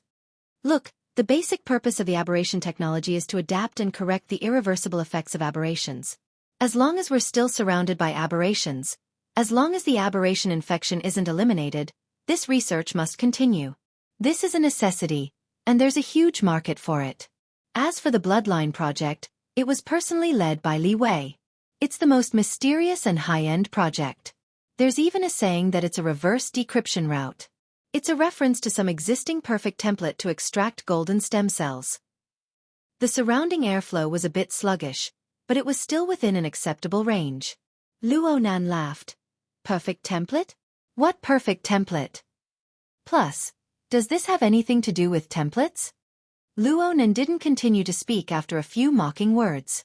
He didn't continue the conversation either. He just swept his gaze over to Tu Gu before returning to the domain of mutation. You just said that mutation research is very profitable in the market? Of course. Plus, the closer the research target is to people, the more money there is. It can't be infection prevention and control, right? Hee hee. Brother, why do you ask when you already know the answer? You've seen the materials in Clay's laboratory. I don't need to remind you. Right now, this controllable mutation technology is becoming more and more popular in the investment circle. It used to be deep underwater, but looking at it now, it's like a deep water bomb. Perhaps a large oil field will be blown up. Luo Nan had a bad feeling when he heard Black Lion's explanation. The hotter this domain is, the more it proves. The mutation infection has already gone out of control. Black Lion rapped the table with his thick knuckles, causing the water in the cup to ripple. I don't need to say anything. The area I'm in has never been good. All sorts of vagrant laws have been rolled out in the other territories. They're pretty much a complete mess. The most direct problem is that the mutation infection has gone through several generations of transmission and mutation. The infected can no longer be simply described as a monster that has gone berserk. The transmission power hasn't decreased, and statistics have become even more difficult. No one can clearly calculate this mess. Not to mention that there are all sorts of people and powers adding fuel to the fire. The corresponding acceptance rate is increasing without end. The eastern part of the old continent is a conservative region. They have always severely rejected problems involving genetic pollution. You can't use your way of thinking to expand to the entire world. For the sake of expanding the mutation infection, a special orgy is being held. Do you want to know more about it?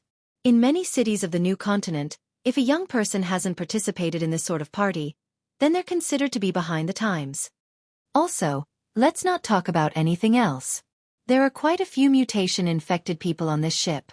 A large number of high-level bodyguards have already undergone body modification or mutation modulation. Otherwise, it would be hard for them to even find a job. This is an open secret of high society. Black Lion talked without end. Evidence emerged one after another. Actually, Luo Nan had heard Peony talk about these things before. It wasn't anything new, and he wasn't particularly surprised. He just muttered to himself. Black Lion finally concluded, the objective situation is like this. Everyone understands it, but they don't make it public.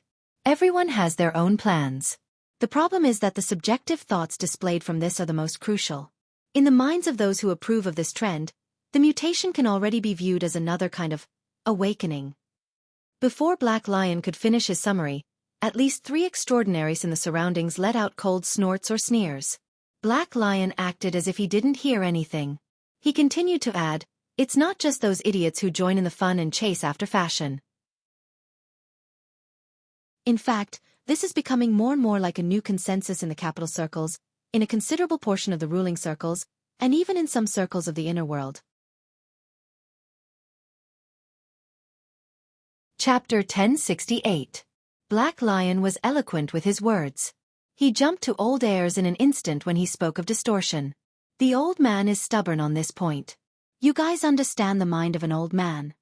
Even though distortion is the most likely way to make a lot of money, and it is an irresistible trend, he still has some reservations. He rejects it greatly and doesn't trust this train of thought. So you don't find him pleasing to the eye? Blood Demon sneered as he forcefully interrupted. Distortion is an awakening. You're the most enthusiastic advocate of this sort of laughable saying, right? That's where you're wrong. No matter what other places are like, the Ping Trade Experimental Zone in Banqing is still fine.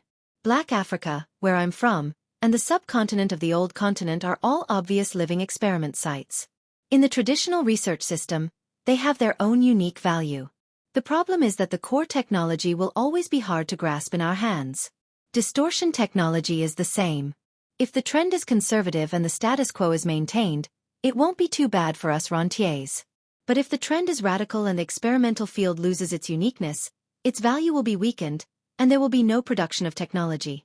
Where will I get my money from? So not only do I not advocate, I deliberately keep a low profile. This is my basic stance. I can't be wrong at all. Blood Demon raised his eyebrows. He still wanted to bicker with Black Lion, but Luo Nan took a step ahead and said, "We can discuss Mr. Black Lion's position later. However, Old Els is a big capitalist. He doesn't have a technical background. What is the core of his insistence? Is it the intuition of surpassing technical personnel? Or is it purely conservative?" Actually, these words were not directed at Black Lion.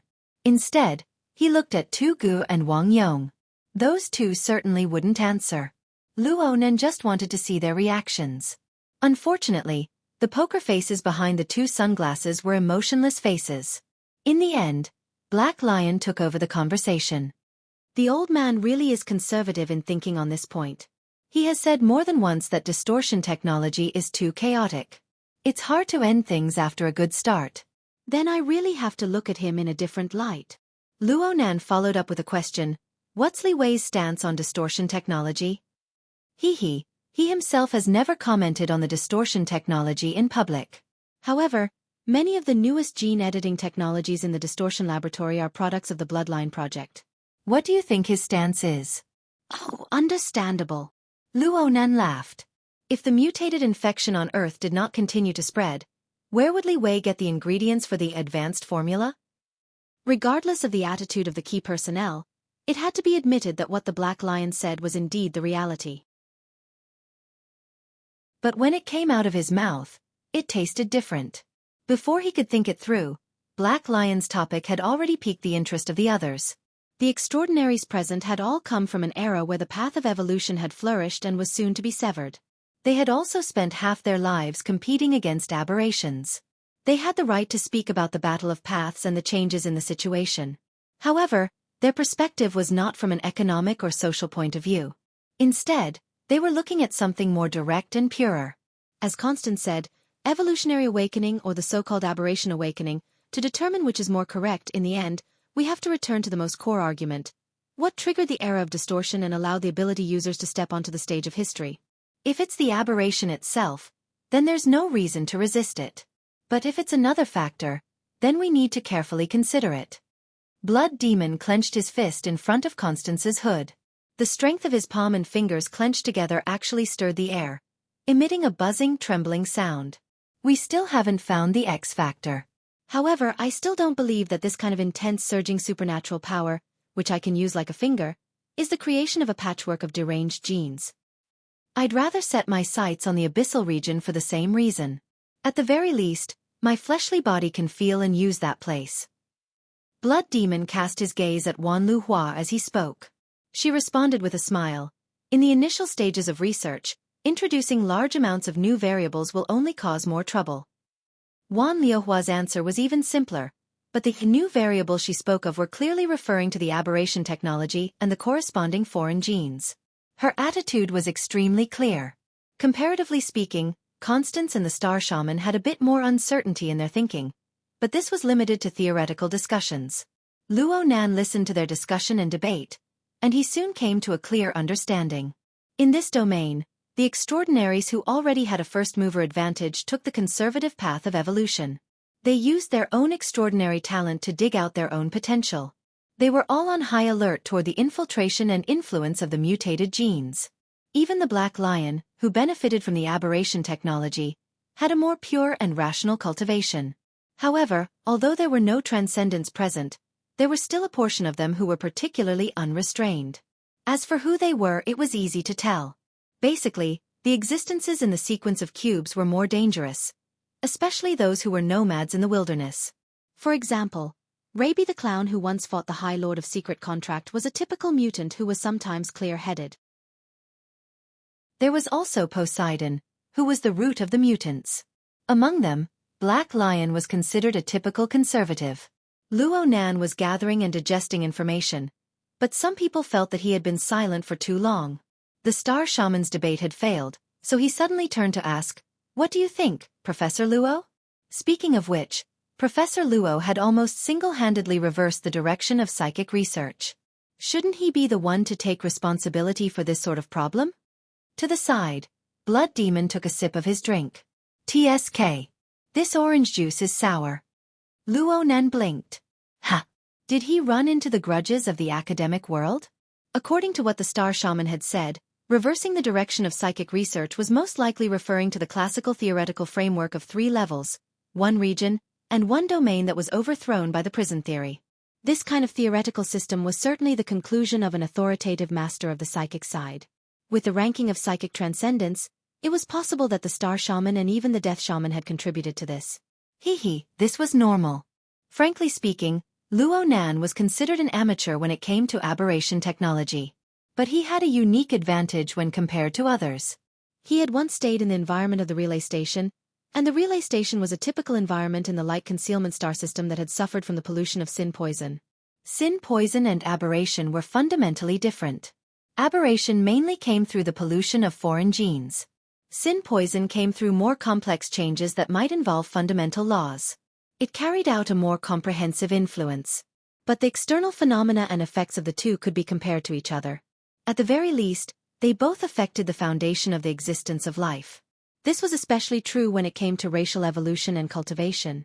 With the example of the Heavenly Yuan Empire as a precedent, Luo Nan knew that aberrations could occur at any time, producing complex and unstable genomes. This was a terrible thing for the cultivation of a population. Even with the accumulation of the Heavenly Yuan Empire, they had to spend an enormous amount of manpower and material resources to endlessly modify their foundational techniques in order to adapt. But the frequency of changes grew faster and faster since Sin Calamity began.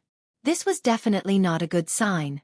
Liang Lu had also said that if the situation in the light concealment star system continued for another 1,000 years, it was very likely that there would only be a group of species that preserved the glorious memories of the Heavenly Yuan Empire, but they were completely different from their ancestors. Forgive Luo Nan for his conservative thinking. This sort of situation was ultimately not good.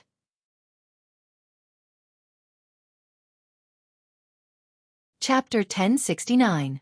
This was Luo Nan's basic line of thought. However, he had never systematically researched the current mutation technology, nor had he ever thought deeply about what the most reasonable evolutionary path for the human population should be. Therefore, he still held back a bit in his speech. If the current mutation technology is based on the widespread adoption of foreign genes as a basic starting point, carrying out reconstruction, or simply seeking to mutate after infection, then I feel that we shouldn't use the word awakening. It will cause misunderstandings. To put it bluntly, genetic modification or recombination are both more appropriate. However, if it really is an example that I've seen before, then mutation is still the most appropriate word. It allows one to understand the high degree of uncertainty of foreign genetic contamination and the consequences of mutation. There's no need to confuse other concepts. Star Shaman laughed when he heard this. Professor Luo's way of speaking is a bit like a spokesperson. It's watertight, but it lacks the drive to subvert tradition from earlier. Actually, I'm quite looking forward to the dominant force of someone other than myself. Luo Nan looked at this pretty boy extraordinary, ignoring the obvious mockery and hidden stabs in Star Shaman's words. Luo Nan had experienced the relay station and had come into contact with the silhouette of the Heavenly Yuan Empire's struggle in the Hongguang system. He was solemn and serious when it came to such topics. He would not argue with others with his emotions. He maintained a calm attitude and organized his thoughts. He responded in a manner that was neither fast nor slow. The topic of evolution is far too big, especially when it is magnified to the level of a population. It's not wrong to consider a broader path of choice. It's fine to discuss the angle of entry and the direction of the future. It's just that one must be more cautious than the last step. I very much agree with Ms. Wan's words on this point. The research is still in its initial stages. The structure of the body has yet to be completely explored and its marvels exhausted. Rashly introducing external factors will only make matters more complicated. For me, if I want to complete a work, I'll need to make a large system before the core design and train of thought is clear and refined. I won't rule out the possibility of success, but that's a standard gamble of probability. One general achieves success on the bones of 10,000 people is an optimistic estimate. Therefore, first solidify basic research step by step, from simple to complex obtain a method theory, and then guide practice. This path is a bit old, but it's still more realistic, right? The star shaman frowned. He was quite surprised that Luo Nan, who had been willful and unbridled, would be so steady and conservative when discussing this topic. He wanted to argue, but his status as an extraordinary and his basic intellect still made him relatively rational in the end. He just shook his head slightly. The current situation is that even if the extraordinary from back then didn't have the ability to do so, they wouldn't have been able to do so. The evolutionary path also had a considerable proportion of people who used the template of extraordinaries to reverse engineer it. On this point, there is no difference between evolution, mutation, and bloodline. Can basic research derive supernatural powers from traditional basic research? Blood Demon jumped out to object before Luo Nan could say anything. Xing, you're being unkind. Can the research before World War III and the research after World War III be the same? Have you broken the definition of basic research? Wan Luhua also said, the basic research and theories regarding supernatural powers have always been enriching. The research on the X factor of the external environment, the research on the internal genes, and also the research on aberrations. It's more appropriate to look at it in a comprehensive manner. They are indeed influencing each other. This was a fair statement. Wan Luhua paused for a moment before smiling once more. I feel that the concept of configuration that Mr. Luo proposed on the basis of formatting theory is quite good. Under special circumstances, the adaptability and adjustment of the body and mind must be taken into consideration. A completely new life structure needs to be sufficiently coordinated with the internal and external environment. My school calls this a secret contract, while Mr. Luo calls it configuration. Constance followed up with her words. This is too rough. Black Lion is completely correct in saying that it's a concept design. Blood Demon chuckled. That's why we need to search for the details and rules behind the roughness. From the looks of things, Brother Luo has walked to the forefront. He's at least in the first echelon. He's much more reliable than aberrations. I don't deny it. Constance actually expressed her approval, catching many people off guard. No one knew what kind of expression Constance had under her hood, but her voice was exceptionally calm. Actually, I like the cage theory a bit more. It can open up an unprecedented train of thought. These people seem to be talking about matters on the genetic level when they talk about evolution. But clearly, the development of the mental side is much less restricted. The powerful ego of ability users and the introduction of the mental plane are destined to be impossible to rely solely on the research of the objective world. The existence of the ego and the mental world are equally important. It's better to have new subversive theories added to the mix than a pool of stagnant water. The star shaman had one hand on his hip. He had a bitter smile on his face. Clearly, Constance's stabbing in the back wasn't light. However, with these words, the topic shifted to the mental side and the fleshly side. There was absolutely no need to worry about awkward silence in this field that involved the direction of human evolution and the fundamentals of cultivation. But this way, the sensitive topic that had nearly stabbed Li Wei in the face was unconsciously dispelled. Luo Nan glanced over and saw Black Lion rubbing his belly with a grin. Luo Nan didn't mind this at all. In fact, listening to these extraordinaries discuss whether the fleshly side or the mental side was more suitable for conducting pilot research had stirred up his thoughts. He couldn't help but think of the vicious environment of the relay station. From what Luo Nan had seen in reality, it could be said that the fleshly foundation was more stable than the mental plane. Under the vile environment of the light concealment galaxy, people practically didn't have the leeway to release their soul strength. Even if they could release their soul strength, they needed to be extremely cautious and possess a corresponding medium. In this way, the glorious achievements of the related fields suffered a destructive blow. Even those existences on the pure mental plane, like the magnetite mica jellyfish, were tyrannical enough to survive in the vicious environment. They still needed to borrow a material medium, like water vapor and the like. A medium? Did he make a mistake earlier? A light flashed, and Luo Nan's telepathic thoughts subconsciously swept through the clouds in the sky. Then he clapped his hands, drawing everyone's attention. Brother Luo Nan? Black Lion turned his eyes over. Do you have any brilliant ideas? Of course, Luo Nan couldn't say that he had been lost in thought just now and had suddenly broken through an important mental checkpoint for restoring the magnetite mica jellyfish. He just laughed and shook his head, but everyone else was staring at him. He couldn't just let this pass. He muttered to himself for a moment, then said, I'm just thinking that the things we've discussed are a bit more general, and the construction elements are a bit less detailed. This only proves that our overall understanding is far too lacking. It's not just about ourselves, but also the present, including the future environment. As he spoke, he thought of Her Majesty Empress Wu's judgment that the mental side had no future. He also thought of Liang Lu's cautious and meticulous attitude when it came to the lamination interference technology. Luo Nan had a feeling in his heart, and this led to the next proposition. I heard you guys talk about the X factor. Is it referring to the conditions that ability users have suddenly produced since the era of distortion? Blood Demon rubbed his chin. This suddenly is quite intelligent. Suddenly rising. Suddenly falling. Suddenly changing. Luo Nan repeated the word, suddenly, several times. It was impossible to express his current feelings otherwise. Then, will this condition be maintained in the future? Will it produce new changes? If it will, what will cause this change? Will it be controllable or uncontrollable? Just thinking about it gives me a headache. Actually, Luo Nan wasn't having a headache. It was just a sudden pessimism.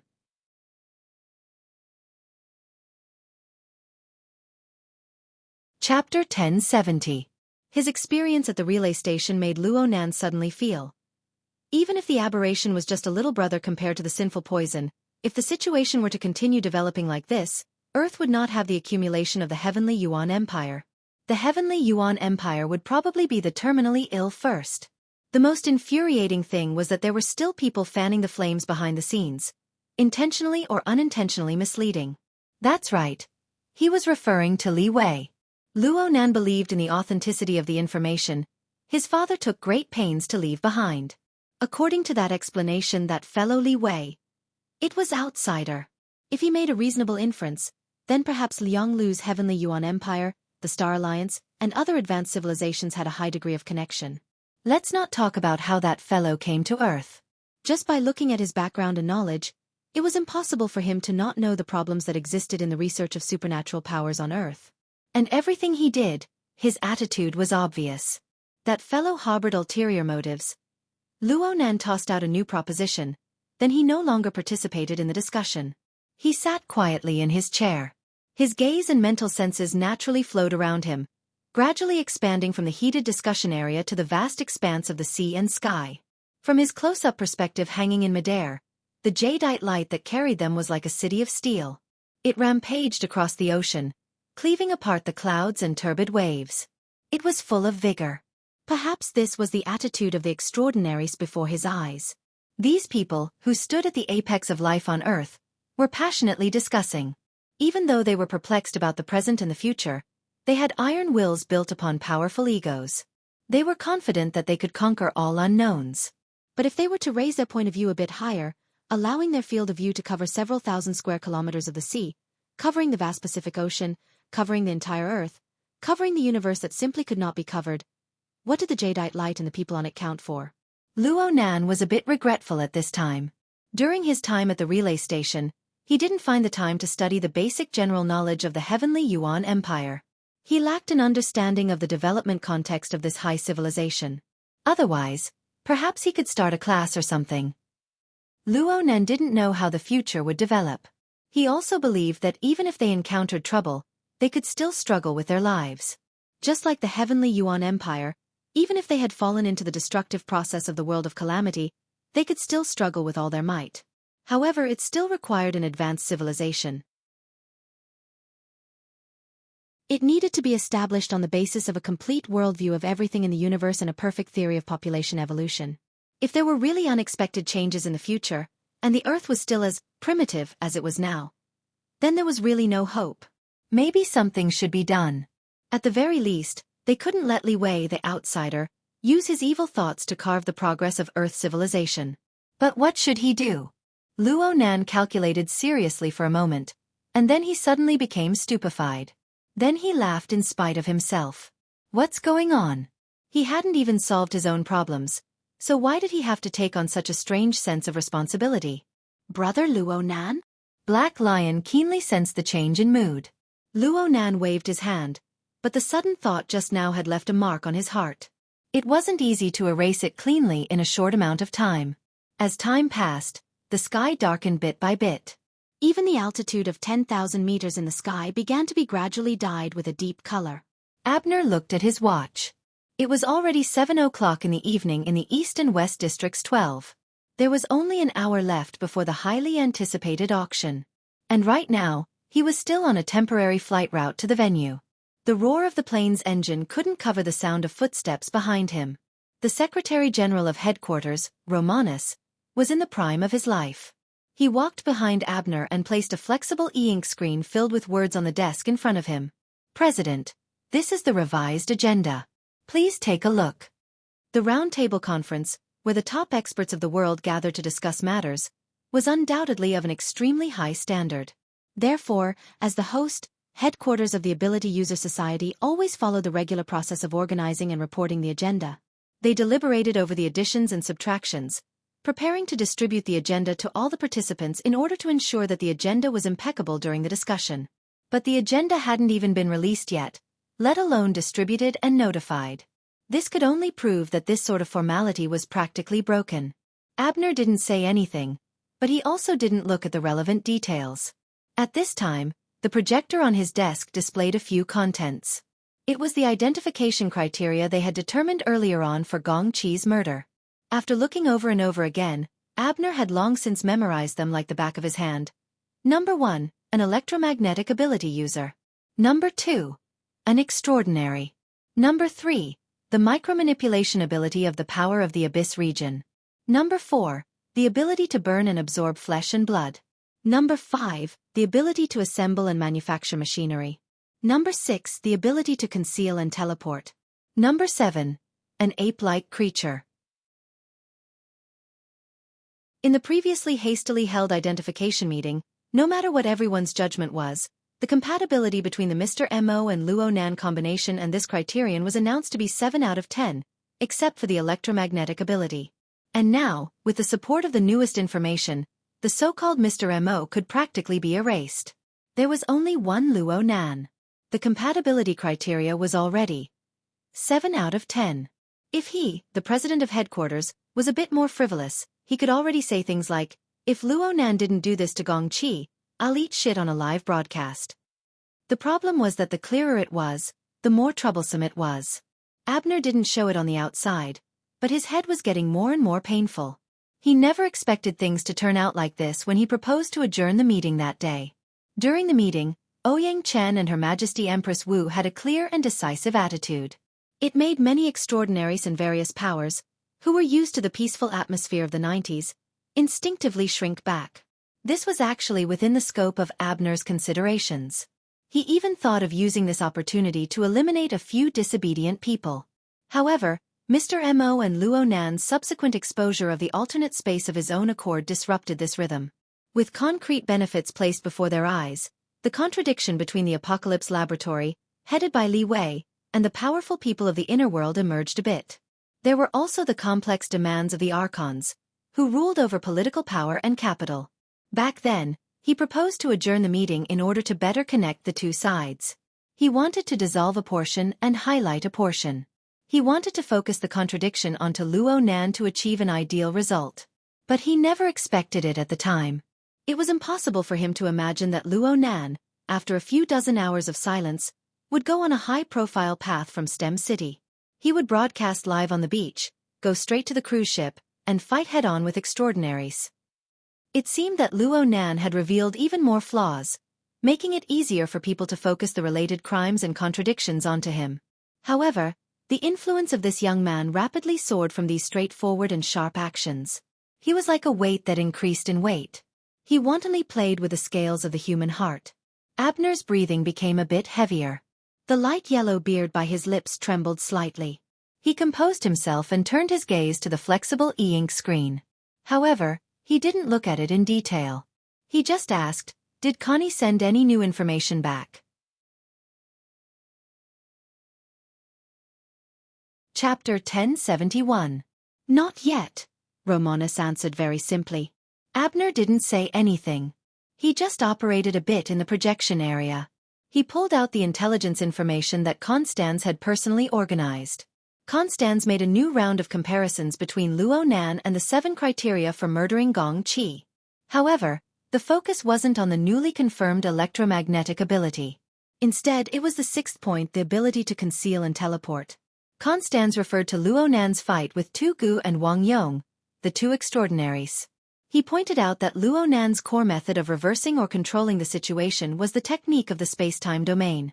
It could be said that this method was no longer something that could be effectively covered by words like technique.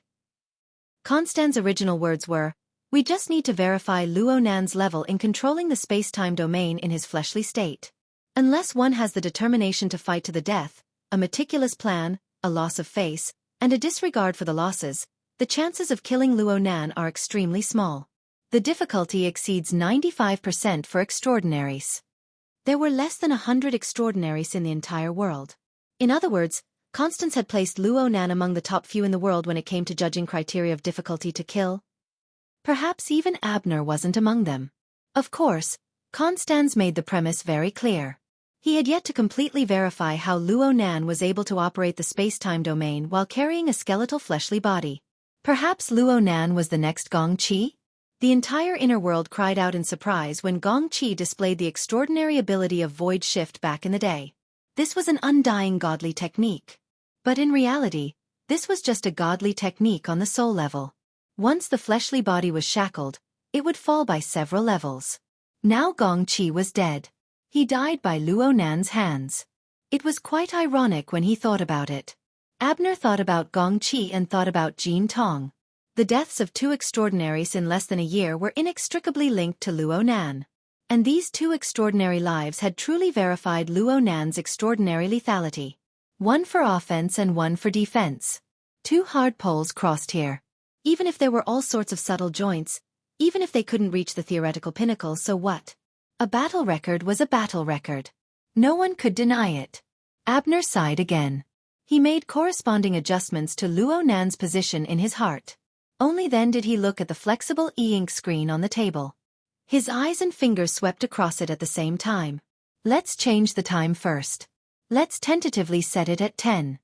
Romanus, who was behind him, replied simply, "Okay."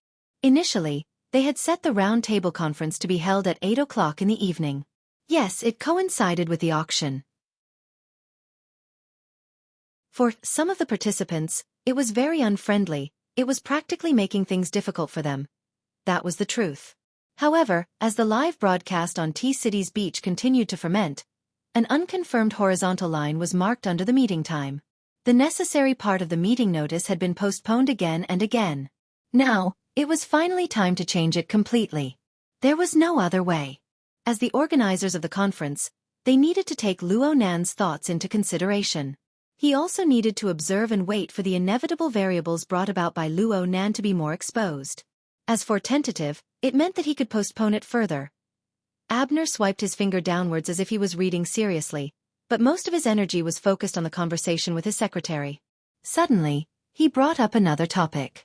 "What do you think Lord's secret contract is doing?" Romanus maintained his silence this time. Abner's finger finally stopped on the 3rd item on the agenda. According to the current arrangement of the agenda, the first 2 items were to continue the contents of the last identification meeting, to clearly identify Gong Qi's murderer. The second item was to discuss and decide on how to deal with the murderer. However, this was not a simple identification meeting. It was a high-level conference that had been thoroughly prepared. Even if it was just a gesture, the important participants had to have the right to know and the core participants had the right to propose and deliberate on the agenda. Abner sent a draft agenda to the leaders of the 3 major secret orders, high-level representatives like Director Mao, and some powerful local powers leaders. He asked the other party to propose amendments. This was the process of communicating, discussing, compromising, and even making peace before the meeting. It was the most important part of a large-scale conference. There was no other. The responses from all sides were basically in line with expectations, except for the eye of the secret contract. What Abner said here was twofold. One was naturally the movements of Blood Demon and Wan Lu Hua. The actions of these two were open and above board, but they brought about undercurrents on a deeper level. They set off an enormous maelstrom that was hard to see with the naked eye. Everyone knew that Blood Demon and Lord Secret Contract had a deep friendship. As for Wan Lu Hua, she was tantamount to being the spokesperson of the Eye of Secret Contract. The two were advancing and retreating together with Luo Nan in a public setting. The meaning behind this was obvious. The Eye of Secret Contract. Abner's finger gently rubbed against the flexible screen, causing the text in that area to slightly warp and glow, reporting the results of the observation and research of the Abyss region, 2086 to 2096, and some deductions. That was the other side of the story. The Eye of Secret Contract really did add a topic, an outline, and a main point. Abner read it seriously, but the more he did so, the more his head hurt. That self-proclaimed future teacher of the old fellow was going to declare his existence. His field of vision shook a bit. Abner's finger steadily pressed against the flexible e-ink screen. He didn't move, but the entire plane moved. At the same time, the light that seeped in was clearly dimmer. A large amount of clouds swept past outside the porthole, intensifying the trembling of the plane. Romanus frowned slightly and soon received the report from the pilot. He relayed the report as it was. We've encountered high-altitude turbulence. We've entered the clouds to temporarily avoid it. We also need to lower our altitude. We've already contacted the Tower of the Jade Light. We don't need their nonsense. Abner's brows furrowed. Some emotions churned within him. Actually, this had nothing to do with the pilot. It was just that he was able to sense some special information from this sudden jolt and the nothingness of the clouds that struck the plane. It wasn't just him. Romanus, the 2 of spades who made it onto the Deck magazine rankings for the first time, wouldn't miss out on this either. The 2 extraordinaries suddenly went silent for a few seconds. Only when the plane stabilized did they start talking again. Abner asked, "How far away are we from the Jade Light?" "Approximately 20 nautical miles. Do you have an estimate of the cloud cover?" "The diameter should be around 300 to 500 kilometers. You've hidden it really well." Romanus gave a simple response, "Yes." As the plane entered the clouds, the 2 extraordinaries sensed the movement of a certain person's energy within this region. To be more precise, they had only just sensed it. A power layout that caused one's heart to palpitate was arranged within the 1,000-mile cloud layer. It nurtured a marvelous structure that no one could understand. The most inexplicable thing was that it was actually so reserved and deep. "I've never seen it before." "Is it Luo Nan?" Romanus hesitated for a moment before responding, "Perhaps." Apex. Chapter 1072. In the end, Abner didn't receive any updates from Constance on the plane. However, when his plane landed on the top deck of the Jade Light, Constance met him at the docking bridge. She brought him the latest information. Everyone was too familiar with each other, so there was no need to exchange pleasantries. Constance took out the video she had personally recorded. The content of the video was the conversation between a few extraordinaries on the pool deck. Aside from the theoretical exchange, there was also Luo Nan's latest demonstration class. The heavily injured flesh and blood body of the ox demon from Ban City exploded into pieces and vaporized in the swimming pool amidst everyone's fervent discussion. The energy converged into the faith crystal hidden within the body. It seemed to have become nutrients, causing the originally empty thicket to become more and more lush and have a more translucent feeling. Of course, it could also be due to the darkening of the sky. One could tell from the color of the sky that this scene had happened not too long ago. Abner's expression was solemn. He flipped the video back and forth on the landing strip, zooming in and out. He watched it with incomparable seriousness. He guessed the various details and all sorts of legal bases. If there was something he didn't understand, he would ask Constance, who was present at the scene, for more information. Why did the so-called god of Ban City fall into Luo Nan's hands and be used by him? Have you determined the specifics? This is easy to guess. It should be the one who was scared away by the Amaterasu order some time ago. He's from the Great Marsh Order. He's the one Luo Nan frequently interacted with in Ban City. Is that so? Abner had already found the method to contact the Pope of the 100 Anthologies. He hesitated for a moment and felt that he shouldn't waste time on such details. When all was said and done, he was amazed by Luo Nan's technique, which was like the mass and energy conversion. Using the mind as a bridge, crossing the natural mode of matter and energy to realize efficient interconversion. This was an extremely important topic in the research of contemporary extraordinaries. To be able to realize this, even if it was only in form, there was still a lot of room for research. Unfortunately, not many details could be seen from such a brilliant technique in the video. Then again, would it really be possible to see it if Luo Nan was present at the scene? Abner raised his head to look at Constance. This eccentric lady was publicly recognized as the #1 boundary master of the inner world. She had deep attainments in the structure of matter, energy, and soul strength. What did she think of it? Connie. Under the combination of the dark sky and the illumination of the runway, Constance's face under the hood was even more difficult to distinguish. Only his green eyes flickered slightly. She didn't respond immediately. Instead, she paused for 2 or 3 seconds before speaking with her usual cold and deep voice. Luo Nan is an open person. There's no need to take the risk of starting a war with him. Abner was slightly stunned. He wanted to ask a technical question, but he didn't expect Constance, who was relatively aloof, to be so direct and negative. Perhaps because Abner's expression was too obvious, Constance turned slightly and gestured for him to look in a certain direction. The two of them were currently on the runway at the top of the runway, which was one of the highest points in Emerald Light. From here, across the flat surface of the runway, they could see the bright lights at the bow of the ship, as well as the vague outline of the ship under the lights. However, what Constance wanted Abner to see was actually outside the observable area, in the void where light and shadow intertwined. Where's Ronan? Aha! Abner was able to sense Luo Nan's existence because the thick clouds in the sky formed a highly connected energy relationship. Indeed, there was no concealment. It was the same as releasing an enormous amount of information on a higher plane without the slightest scruple. Abner believed that Luo Nan knew of his arrival. It was just that Luo Nan had no intention of responding. Perhaps this excessively young and powerful person was certain that no matter which extraordinary came to the ship, they would take the initiative to get close. This was indeed the case. The people on the Emerald Light, as well as the heavyweights who were about to arrive in the surrounding region, were like Abner. They were constantly paying attention to the complex changes in the depths of the clouds. They were no exception. It was too much to say that they were learning, but there was no problem in describing it as experiencing or referencing. According to Abner's own understanding, the structure of the energy that Luo Nan displayed in the depths of the clouds was complex, but it possessed an order and a sense of design that were rarely seen among modern ability users. Moreover, it wasn't an intuitive feeling on the level of common sense. Instead, it was a deeper regularity that required one to use the brain to perform in-depth analysis. This kid. Abner had unconsciously added a restriction when he said these words to prevent others from eavesdropping. However, he didn't finish the second half of the sentence. Romanus, who rarely spoke, sighed with emotion. It's like he's solving a problem. Abner looked in that direction and nodded. Very accurate. Indeed, Luo Nan's energy movement within the clouds, whether it was the contraction, expansion or transformation, all of them were deeply methodical. No matter how complex it was, there were very few redundancies.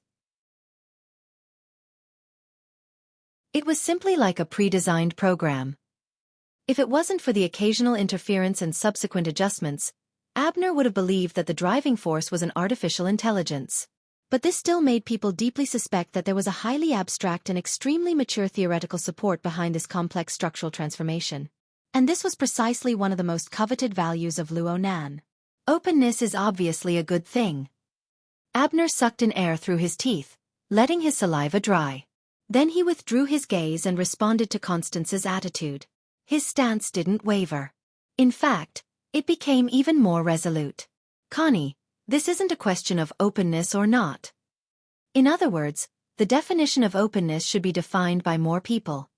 Abner lowered his head to look at his watch as he spoke. At this time, the reception banquet before the auction had already begun. There was no one here who would enter the boring social scene, but he needed to see someone. He told Romanus, "Tell Wang Yu to come see me." Romanus was about to agree, but Constance was already shaking his head. There was even a light chuckle coming from his hood. Wang Yu ran away. Maybe she never came. Ha! As the president of the headquarters of the Ability User Society, Abner still had the basic cards to play. Approximately 5 minutes later, the incompetent host Wang Yu took the initiative to request a video call with him. The signal connected. The lighting arrangement on the other side was terrible. A large lamp shot out a strong light towards the gloomy sea. Wang Yu was in the dark under the light position. The shadows distorted too much information. Only her voice was respectful. "Mr. President, I'm really sorry. My grandfather's old illness is acting up today. He's in a bad mood. I'm accompanying him on a night fishing trip. I really can't take care of the jadeite light. Besides, I'm just the owner of a ship. I'm just lending out the ship. It probably doesn't make a difference whether I'm there or not." Apex.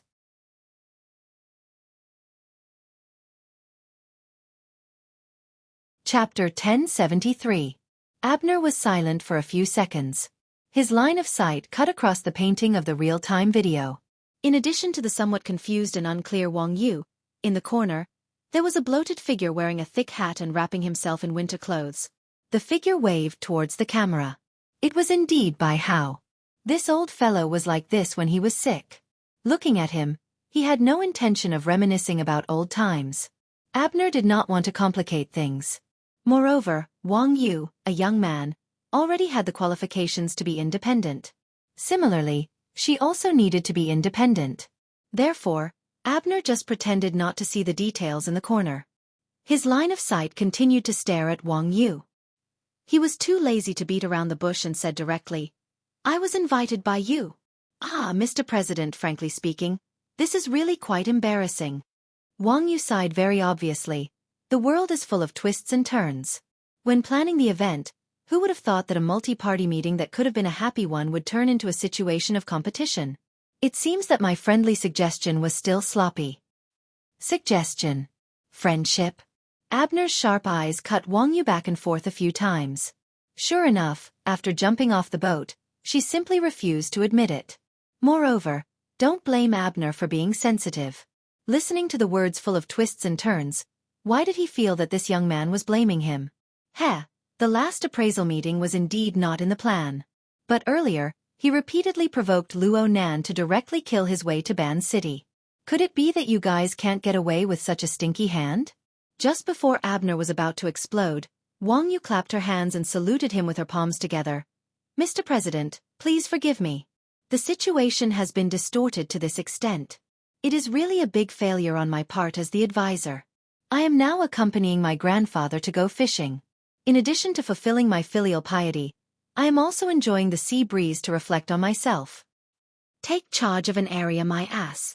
She really doesn't regard herself as an adult, does she?" Abner really did not expect that Wang Yu, who had always been calm and collected, would lose face so thoroughly. Moreover, it was in front of his grandfather. The situation was perfect. He could not spit out the words that he had used to denounce Wang Yu. Wang Yu was eloquent, so she took advantage of Abner's choking. "Regardless of whether Mr. President believes me or not, whether it's a suggestion or an arrangement, I'm still aiming for cooperation. Of course it has to be me. Us leading the cooperation. But in the business world, you take a step forward, I take a step back, and we adjust at any time. Sometimes, when you retrench a little, you feel that it's still okay, so you continue. Sometimes when you feel that retrenching is too much of a loss, you stop your losses in time." Abner's yellow beard trembled slightly as he looked over coldly. "I'm not a businessman." Wang Yu smiled. "But I am. Therefore every move was an investment. After the investment plan was set, the shares could be adjusted and the profits could be reduced, but the predetermined costs could not be easily changed. Otherwise, it would become a gamble. We can work in any industry and do anything, but gambling is never a good thing, isn't it? Heh. Abner grinned. It was indeed funny. He had actually been taught a lesson by this young junior with such shallow business knowledge. At this point, there was no point in continuing the conversation. Abner didn't try to win the argument. Wang Yu retreated, and there would definitely be some repercussions, especially in terms of social relations and resources. But with his wealth and accumulation, he could afford it. And tonight, in this matter itself, this young man was already detached enough. It could be said that he was in an invincible position. Continuing the conversation was just asking to be humiliated. At this time, it was Wang Yu who comforted him instead. Well, let's talk about the matter as it stands. In fact, things aren't too bad. The auction is a mess, but the trade fair can still go on. The big exchange of distortion technology still has its place. What do you think? Amidst Wang Yu's sorry, the call ended. Abner's eyes were dark. He had to admit that Wang Yu was very smart. He used an acceptable price to avoid what might be the most dangerous conflict on Earth. And this bastard obviously had a backup plan from the beginning, letting a trade fair take the lead. In this way, the price of his stop losses was even lower. In comparison, it was true that Abner's side did things too crudely. Abner admitted that he wanted to seize too much from the sudden appraisal meeting. He wanted to fight. He wanted to open the door to a new plane, eliminate dissidents, and reduce the reputation of Xia City's iron triangle within the society. Also, Gong Qi's death forced him to do this. No one lived in a vacuum. It was true that Gong Qi was the core of a power, but cutting out the core did not mean that the power would collapse. The leader's thinking would inevitably be affected and distorted in the complex growth and decline of a power. In comparison, when he saw Wang Yu's decisive actions, he was angry, but he was actually a little bit envious. But soon enough, Abner broke free from his chaotic thoughts. The more realistic problem was, he had to make a decision before the meeting officially began. President, the meeting date and agenda. Do you want to decide? At this moment, Constantine had already left, but Romanus was still there. He didn't seem to have any change in expression because of Abner's failed communication. Abner knew what Romanus meant. If they didn't decide on the meeting date and agenda, then there was no need to hold this highest-level round-table conference tonight. If this was really the case, then they would have to be prepared to be treated as a joke.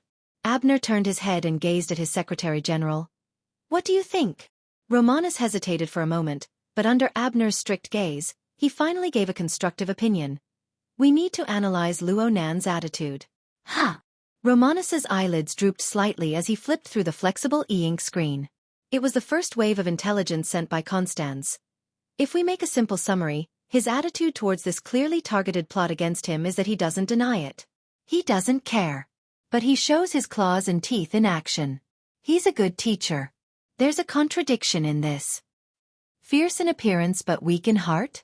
Abner shook his head in denial as soon as the words left his mouth. It doesn't seem like it. No matter what it is, he has a goal. It's just that it seems to be a mismatch with what we are concerned about. Romanus switched the flexible screen to the video personally recorded by Constans, but he did not look at it. Instead, he raised his head and met Abner's gaze. President, don't you think that he's targeting Mr. Li Wei? Or should I say that he's targeting Mr. Li Wei?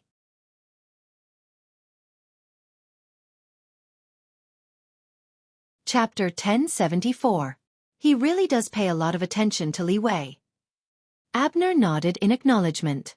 In fact, if it wasn't for Black Lion and the others intentionally or unintentionally deviating from the main topic in the video, perhaps they wouldn't be discussing the X factor in the end. But Li Wei's ancestors. Romanus wasn't just talking about today's matter. This includes the segmentation and integration of the formatting field during the live broadcast on the beach in T-City. There was also the live broadcast in Xia City earlier, where he used the dynamo core as an example. Even the term configuration was borrowed from there. Romanus paused a bit as he spoke to this point. It seemed like he was organizing his thoughts, but it also seemed like he was giving Abner space to think. I used to think that Luo Nan was targeting Yen Hong and his son, targeting the archetype format. But at this stage, Luo Nan has no reason to specifically target them. It wouldn't be strange for the father and son to suddenly die one day. Abner chuckled. Let's not talk about the old ones. Yan Yonghua doesn't look like he's going to die easily. Romanus lowered his eyelids again and smiled. Abner agreed with most of his views. At this level, Luo Nan can more or less see through some things. It's not strange for him to target Li Wei. But what about the target? They're very similar. Romanus replied calmly. At least Luo Nan is trying to make everyone think that he's the same as Mr. Li Wei. They're both people who control inconceivable resources and knowledge. They can bring great benefits to everyone, but they can also bring unfathomable disasters at any time. Him and Li Wei? Abner laughed hoarsely. He wants us to think that he's on equal footing with Li Wei? He wants us to give him the same treatment as Li Wei? Maybe. But it's also possible that he's just watching Mr. Li Wei. He has an indifferent attitude towards others. At least today, that's how he behaved. You're saying? He's provoking Mr. Li Wei. He's even waiting for that person to make a move. Abner was still laughing. Li Wei would do something like this. Halfway through his words he suddenly stopped. That was because Abner recalled that Li Wei had really been active a month ago due to an inexplicable missing uterine fibroids case in Spring City. Speaking of which, the bright red sarcoma in the video was also a tumor. There was no need for Romanus to make things too clear. That was enough. Abner had already understood. If we continue to stand in front, not only will we be used by Wang Yu, but Li Wei might also be happy to have a shield in front. Abner was very direct in front of his confidant. Romanus did not speak again. Abner, on the other hand, frowned. For the first time his heart wavered. It's okay to help others, but if I can't get a favor and end up in trouble, it's really unnecessary. He pondered for a moment before asking Romanus, "Do you have any suggestions?" At this point, Romanus didn't waste any more time and directly said, "The agenda can be changed, but the meeting cannot be delayed." Yes, this is the main principle. Abner was not prepared to show his face and be treated as a joke. Although Romanus' words were not original, they were exactly what he wanted. And then, you can adjust your center of gravity. Start strong but end weak. Romanus lit up the flexible e-ink screen and swiped on the relevant topic. It just so happens that Lord Mitsuki has an idea. We can take advantage of the situation and let him be the main axis. Abner looked at the inexplicably long topic title. He was still a bit hesitant. His attitude towards Luo Nan seems to lean towards, we can communicate with Lord Mitsuki again and let him be the bridge. Tonight's round table conference can go off topic, it can be vague, and it can be completely useless. But no matter what, we must make Luo Nan admit to the crime of killing Deputy Secretary General Gong Qi. This was a victory on the political level. Abner's burnt yellow eyebrows raised. He will admit it? Romanus answered with drooping eyes. As long as he wants to maintain his indifferent attitude, why wouldn't he dare admit it? Maybe he even hopes that there will be an explosive point to push him a bit higher. Having said this, he habitually added, "This is my personal opinion. You can use it as a reference, President." Abner was a bit startled, but then he laughed out loud. "Roman, you must have an oriental soul in your shell. Over there, it's not over yet." On the pool deck, Luo Nan's consciousness shifted a bit. It was really that Abner's unfriendly thoughts were far too intense against him. Even though there was a restriction separating them, making it hard to distinguish the details, Luo Nan was far too close to Abner. His own sensing mode was special, causing him to be more or less disturbed by the warning signs. Of course, Luo Nan only gave it a glance before quickly withdrawing it. Before the auction and the round table conference began, Luo Nan had done everything that he could and could do. Her Majesty Empress Wu had taken a portion of what he hadn't done, and Blood Demon had volunteered to take another portion. Luo Nan couldn't ask for more. Right now, he felt that it was more worthwhile to focus on what he was better at and polish his current advantages. The clouds in the sky surged violently, rising and falling from time to time. They were actually the majestic body of Mother Micah. They were intimately connected to Luo Nan's energy, and they were also deeply blended with the power of the soul cloak. Luo Nan's thoughts were shuttling back and forth within the body of Mother Micah. Everything else was fine. Right now, he was mainly searching the depths of the clouds, searching for the erratic life and death, the flashing magnetism of lightning and fire. During this process, the materials of the School of Fantasy, the confrontation on the front lines of the relay station, and even the short but deep memories of the magnetic mica that he had experienced in his offline tests were supported by the enormous flood of information from Sunwheel Absolute Hell. He had confused the distinction between friend and foe. Several kinds of information were mixed together and compared to the incomplete model of the magnetic mica within the Misty Hall on the mental plane. The reason why Luo Nan was like this was because he was suddenly stimulated by a flash of inspiration during the discussion with many people. He suddenly discovered that there seemed to be a problem with his previous design train of thought. Or perhaps it could be said that he was limited by his first impression. It must be known that the magnetic mica looked like a vapor cloud, but it was absolutely not a vapor cloud. Its most fundamental ability didn't have much to do with this toy.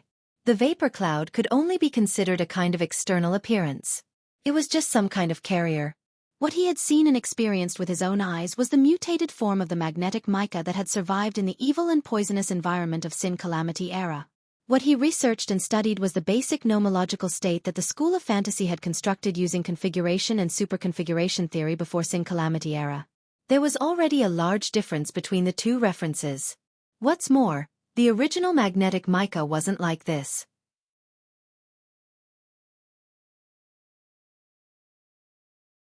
Chapter 1075. According to the description of the School of Fantasy, the original magneto-optical mica was nothing more than the earliest inhabitants of some planet in the universe. They raised their heads to look at the clouds in the sky and watched them change according to the weather. They believed that the clouds had the ability to show the light, rain, yin, and yang. They gathered and accumulated the power of thunder and lightning. They used this to form totem faith and projected their psychic powers. But this sort of thing happened every moment on countless planets with similar atmospheric environments in the boundless universe. It didn't constitute a necessary condition for the formation of a magneto-optical mica. It wasn't even a necessary condition. Generally speaking, the formation of the magneto-optical mica was a sudden change in the accumulation process of a special living system that interweaved with the power of faith. Its own unique fortune allowed it to form an incorporeal, wondrous form similar to magnetism in the long evolutionary process of accepting the power of faith. Within its structure, it even rubbed and operated with all things in the world. Inside, power of faith was the most basic raw material. Sudden changes were the most important opportunities. The special open living system structure was the foundation of the superconfiguration power, the laws of the universe.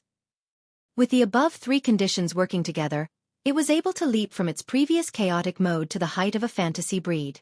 It gradually solidified its structure into shape, manifesting the existence and function of a magnetic-like force. This magnetic-like force was actually the main body of the magneto-optical mica. That's right. Magneto-optical mica. Magneto-optical mica. Magneto-optical mica was the main body. It was muscle tissue, nerves, bones, and blood. It was a method to control other targets, and it was an inevitable creation to mend itself. It was highly sensitive to psychic waves emitted on the mental plane of living creatures. It was easy to act on, forming the origin of the soul magnetization ability. It had a deep analysis and segmentation of the structure of all things in the world. It had an almost instinctive rubbing and bonding effect. It further developed the ability to stitch and create things on the basis of its previous foundation. And when the power of magnetization and stitch accumulated layer by layer, it formed a powerful interference and reconstruction effect on the material and mental plane within a certain range of the universe. Even space and time were warped until the barrier of space and time was broken through. The marvelous magnetic force effect allowed it to cross worlds and summon powerful existences, forming the inconceivable ability of the dimensional gate. Of course, according to the legends of the heavenly Yuan Empire, the final form of the magnetic mica jellyfish was also due to some indescribably powerful existence. It was due to the effects of postnatal modification. But this was no longer within the scope of Luo Nan's knowledge. He could only ignore it for now. If Luo Nan's train of thought was correct, then the mica he had created during this period of time couldn't even be considered an embryonic form. It was just a production line for the production of magnetism or soul magnetism. Luo Nan was quite fated with things like production lines. It was his believers and the lives that were bound to the living starry sky that provided him with the incessant soul power. It was the grand production line, a closed system made of his believers and the lives that were bound to the living starry sky. Now, what he had painstakingly built was another magneto-optical production line. However, this line was still incomplete. It would be more appropriate to call it a factory.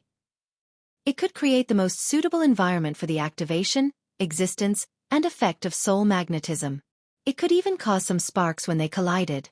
But the core output was absolutely not here. It could only come from the imagination and faith of living beings. At the very least, at Luo Nan's current level of construction, it would be better to settle for the next best thing than to forcefully create the first ray of light from nothing. It would be to create an environment of faith that was closer to the very beginning. That was where the petri dish was located at the very beginning. Luo Nan had gone astray from the very beginning when he used the cloud structure to carry out the restoration route. Or perhaps he hadn't gone deep enough. But this couldn't be blamed on him. His most important frame of reference was the relevant theory of the school of fantasy. The theory was vague on this matter. On one hand, it was possible that the researchers of the school wanted to use pure configuration thinking to explain and restore from the very beginning. It was just like the research of bionic robots on Earth. Living beings were clearly placed before their eyes. They had everything, but they just had to use mechanical components and artificial intelligence to realize them. At the very least, they had to replace them to the greatest extent. This was a kind of academic train of thought. They didn't really want to efficiently create fantasy breeds. On the other hand, the topic of faith seemed to be a very sensitive area, whether it was before or after the Calamity era. Luo Nan had once used his own authority to search the external neurons database. It seemed that the research in this area was quite conservative. It was generally secretive. In any case, from what Luo Nan could see, the only thing that could be read out in the open was Lord Zhanhe's tome, Configuration, Faith, and the Great Limit, a rational reconstruction of historical evolution from ignorance to dawn, the magneto-optic mica chapter. Thinking too deeply was bound to lead to no results. Luo Nan didn't have the time to tangle with these questions that were destined to remain unanswered in the short term. Plus, he didn't have any academic persistence in this area. His research on the magneto-optical mica was just a method. It was a link in analyzing and reorganizing the structure of space and time. And this sort of analysis and reconstruction was used to deceive people. The reason why things had escalated to this point was because of Luo Nan's habitual train of thought of making a simple problem complicated. In short, right now he just needed the magneto-optical mica to construct a proper silhouette as soon as possible. Who cared if it was a pure configuration, a mutation, or an original ecology? Because of this, Luo Nan really put an effort on Niu Gui after he understood the key points. He no longer used Niu Gui as an experiment and reference to reverse engineer the fantasy breed. Instead, he carefully constructed a temporary petri dish. It just so happened that he could use it. Under Niu Gui's rule, the Great Zhe Order had accumulated a few dozen years of faith. No matter how distorted the process was, the order still had some accumulation of believers. Even though the projection of faith was mixed and not refined, it was already of much higher quality in modern society when compared to the vast majority of people's thoughts. There was more ample room for adjustment. Luo Nan pondered over how to use his Luo Nan ruler in conjunction with the Wraith sign to realize the distortion of the direction of the power of faith. He didn't need to be long and devout. He just needed to be able to infinitely approach the original environment and form a petri dish. He would cultivate the first magneto-optical mica. This was equivalent to creating an industrial machine. The subsequent evolution could then proceed smoothly and logically. Therefore, Luo Nan's attention was divided into two parts. One part was the structure of the mica in the sky. He continued to observe, comb, and deduce. The other part was the virtual thicket that had just been watered with Niu Gui's flesh and blood. He used the control lines of the mica to slice up layer by layer and reverse permeate. He carried out a thorough understanding of the system of believers and tried to make adjustments. Under the interference of an extraordinary, the winds and clouds changed color in the front and the undercurrent surged in the back. Generally speaking, the clouds in the sky were more eye-catching. On the jadeite light, whether it was an extraordinary, a relatively ordinary ability user, or an ordinary passenger with restless hearts, they all paid attention to it from time to time. As for Niu Gui, who had already been reborn and transformed, he seemed cold and cheerless, but there were actually people watching him. Apex.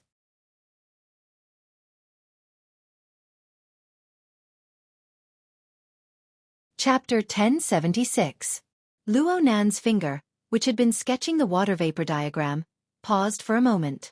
It was a bit sluggish, but it soon returned to normal. The other party was not purposely making things difficult for him. It was just that the will it sent over was so focused that it almost lost its sense of propriety and interfered with the Ox Ghost card's tree of nothingness. Luo Nan didn't even need to react when the interference occurred. The other side instantly retreated far away. It had a very nervous appearance. Luo Nan laughed in spite of himself. Maybe I should call him a coward. The tree of nothingness was the structural core of a belief system, and Luo Nan had personally reinforced it. It was impossible for it to shatter with a single touch. Was there a need to be so careful? No matter what was said, it was a good thing that Luo Nan had thought things through thoroughly. Luo Nan simply ignored Luo Nan and continued to research and make adjustments. He hoped to be able to implement the changes in his train of thought into practical configuration designs as soon as possible. He wanted to connect the petri dish and the production line. Luo Nan continued to evaluate the possibility of achieving his goal. He knew that it was impossible to nurture a fantasy breed overnight, but as long as the train of thought was clear, the design was right, and the structure was adjusted, the continuous accumulation would eventually succeed. Yep, I have a small goal tonight: to nurture the first ray of light. It's a little difficult, but it's not impossible. The existence of the cowards caused the number of extraordinaries in the vicinity of the jadeite light to rise to double digits, and it was likely to rise even further. The situation became even more complicated, but everyone had a gentleman's agreement in the end. At the same time, Luo Nan simply ignored Her Majesty Empress Wu due to her inexplicable trust in her character. At this point in time, it would be difficult for him to study in peace. Zhang Yingying, who had been helping with the chores before the meeting, walked over quietly. She didn't interrupt his train of thought, but it was obvious that she had something to say. Luo Nan confirmed the time, but he didn't expect to fish out any more profit from it. He simply waved his hand and erased the structural sketches. He floated lightly to the side of the swimming pool.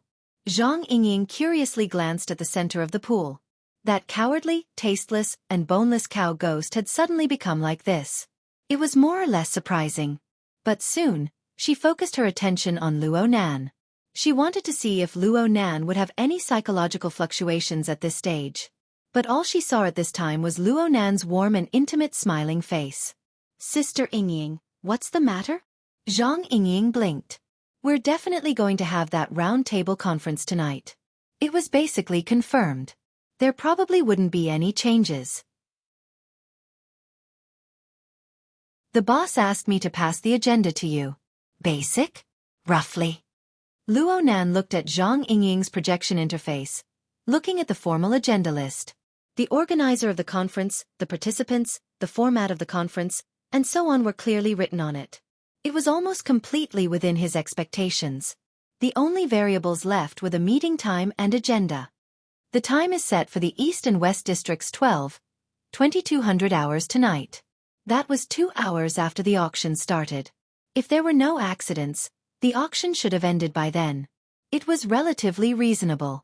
As for the agenda, at this time, Luo Nan had already read out the important parts in a low voice. Continue the matters related to the identification meeting. Headquarters personnel adjustments after the death of Deputy Secretary General Gong Qi. And the Lord of the Secret Contract. The topic of the agenda was a bit long, so Luo Nan skipped it. It looks rather ordinary. Very vague, right? Zhang Yingying smiled. Boss said that even though it's boring, it might be a good sign for you. Luo Nan didn't care.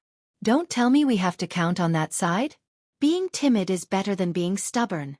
Boss has already received more accurate information. Due to your super high-profile performance these past few days, their attitude has clearly softened. Someone has already sent a message to boss, saying that everyone needs to communicate and discuss. I'm afraid that the next 3 hours will be even more exciting than the auction. Blood Demon's cackling laughter interrupted Zhang Yingying's words. Then he appeared on the deck. Not only did they send a message to Her Majesty Empress Wu, they also think quite highly of me. I came here this time to shoulder the heavy responsibility of a lobbyist. A lobbyist? Blood Demon kept Luo Nan in suspense. It's about time. Let's go directly to the venue. Tonight isn't just for the auction. It's true that the current banquet is very boring, but the following free trade fair is still a bit interesting. I remember you saying that you wanted to experience the current state of development in distortion technology? This is a good opportunity. Luo Nan had indeed said something similar when they were chatting before. In any case, he didn't expect to be able to produce a complete version of a magneto-optical mica in the half an hour before the auction. He nodded indifferently. We still need to go to Area C, right? Let's go. You don't know how hard it is for some people to wait right now. Blood Demon simply came over. You pulled on her flip-flops. She took the lead and walked in front. Soon, a group of people entered the ship's hold. The elevator hall was right in front of them. Luo Nan actually had something he wanted to ask. About High Lord Mitsuki's topic. In the end, Mr. Luo Nan, I'm very sorry to disturb you. Huh. The source of the voice came from a group of people who had been waiting in the elevator hall for a long time. To be more precise, it came from the formally dressed woman at the very front. Her clothes were formal, but one could feel an outstanding sense of design at a glance. Her makeup was exquisite, and it was hard to tell her age. But in the end, she was an outstanding beauty. Moreover, she had quite the status. Even though she held a folder in her hand, she didn't look like a secretary. However, when Luo Nan cast his gaze over, this formally dressed woman immediately made a 90-degree bow. There were always 6 or 7 people behind her, and they all bowed at the same time. Their posture was quite intimidating. Luo Nan raised an eyebrow. You guys? Master Luo Nan, please accept our apologies. Luo Nan had only heard of such a Chunibyu form of address in Snake Tongue, back in Ban City.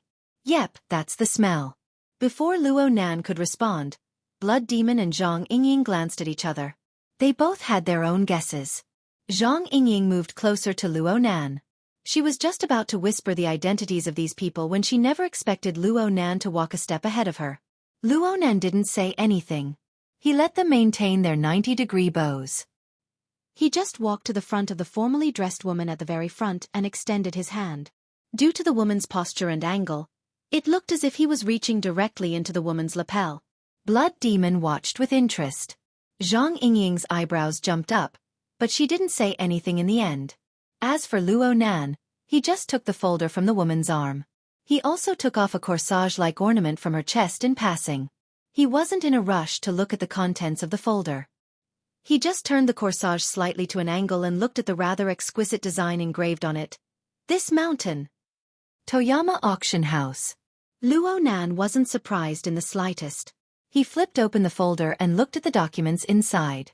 This was the original copy of the commission auction contract. There was no need to mention the contents. When he flipped to the end, an unfamiliar name was signed on the client's position.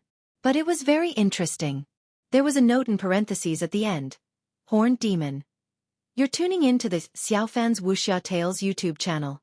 Don't forget to subscribe and join us on this journey to catch the most captivating stories.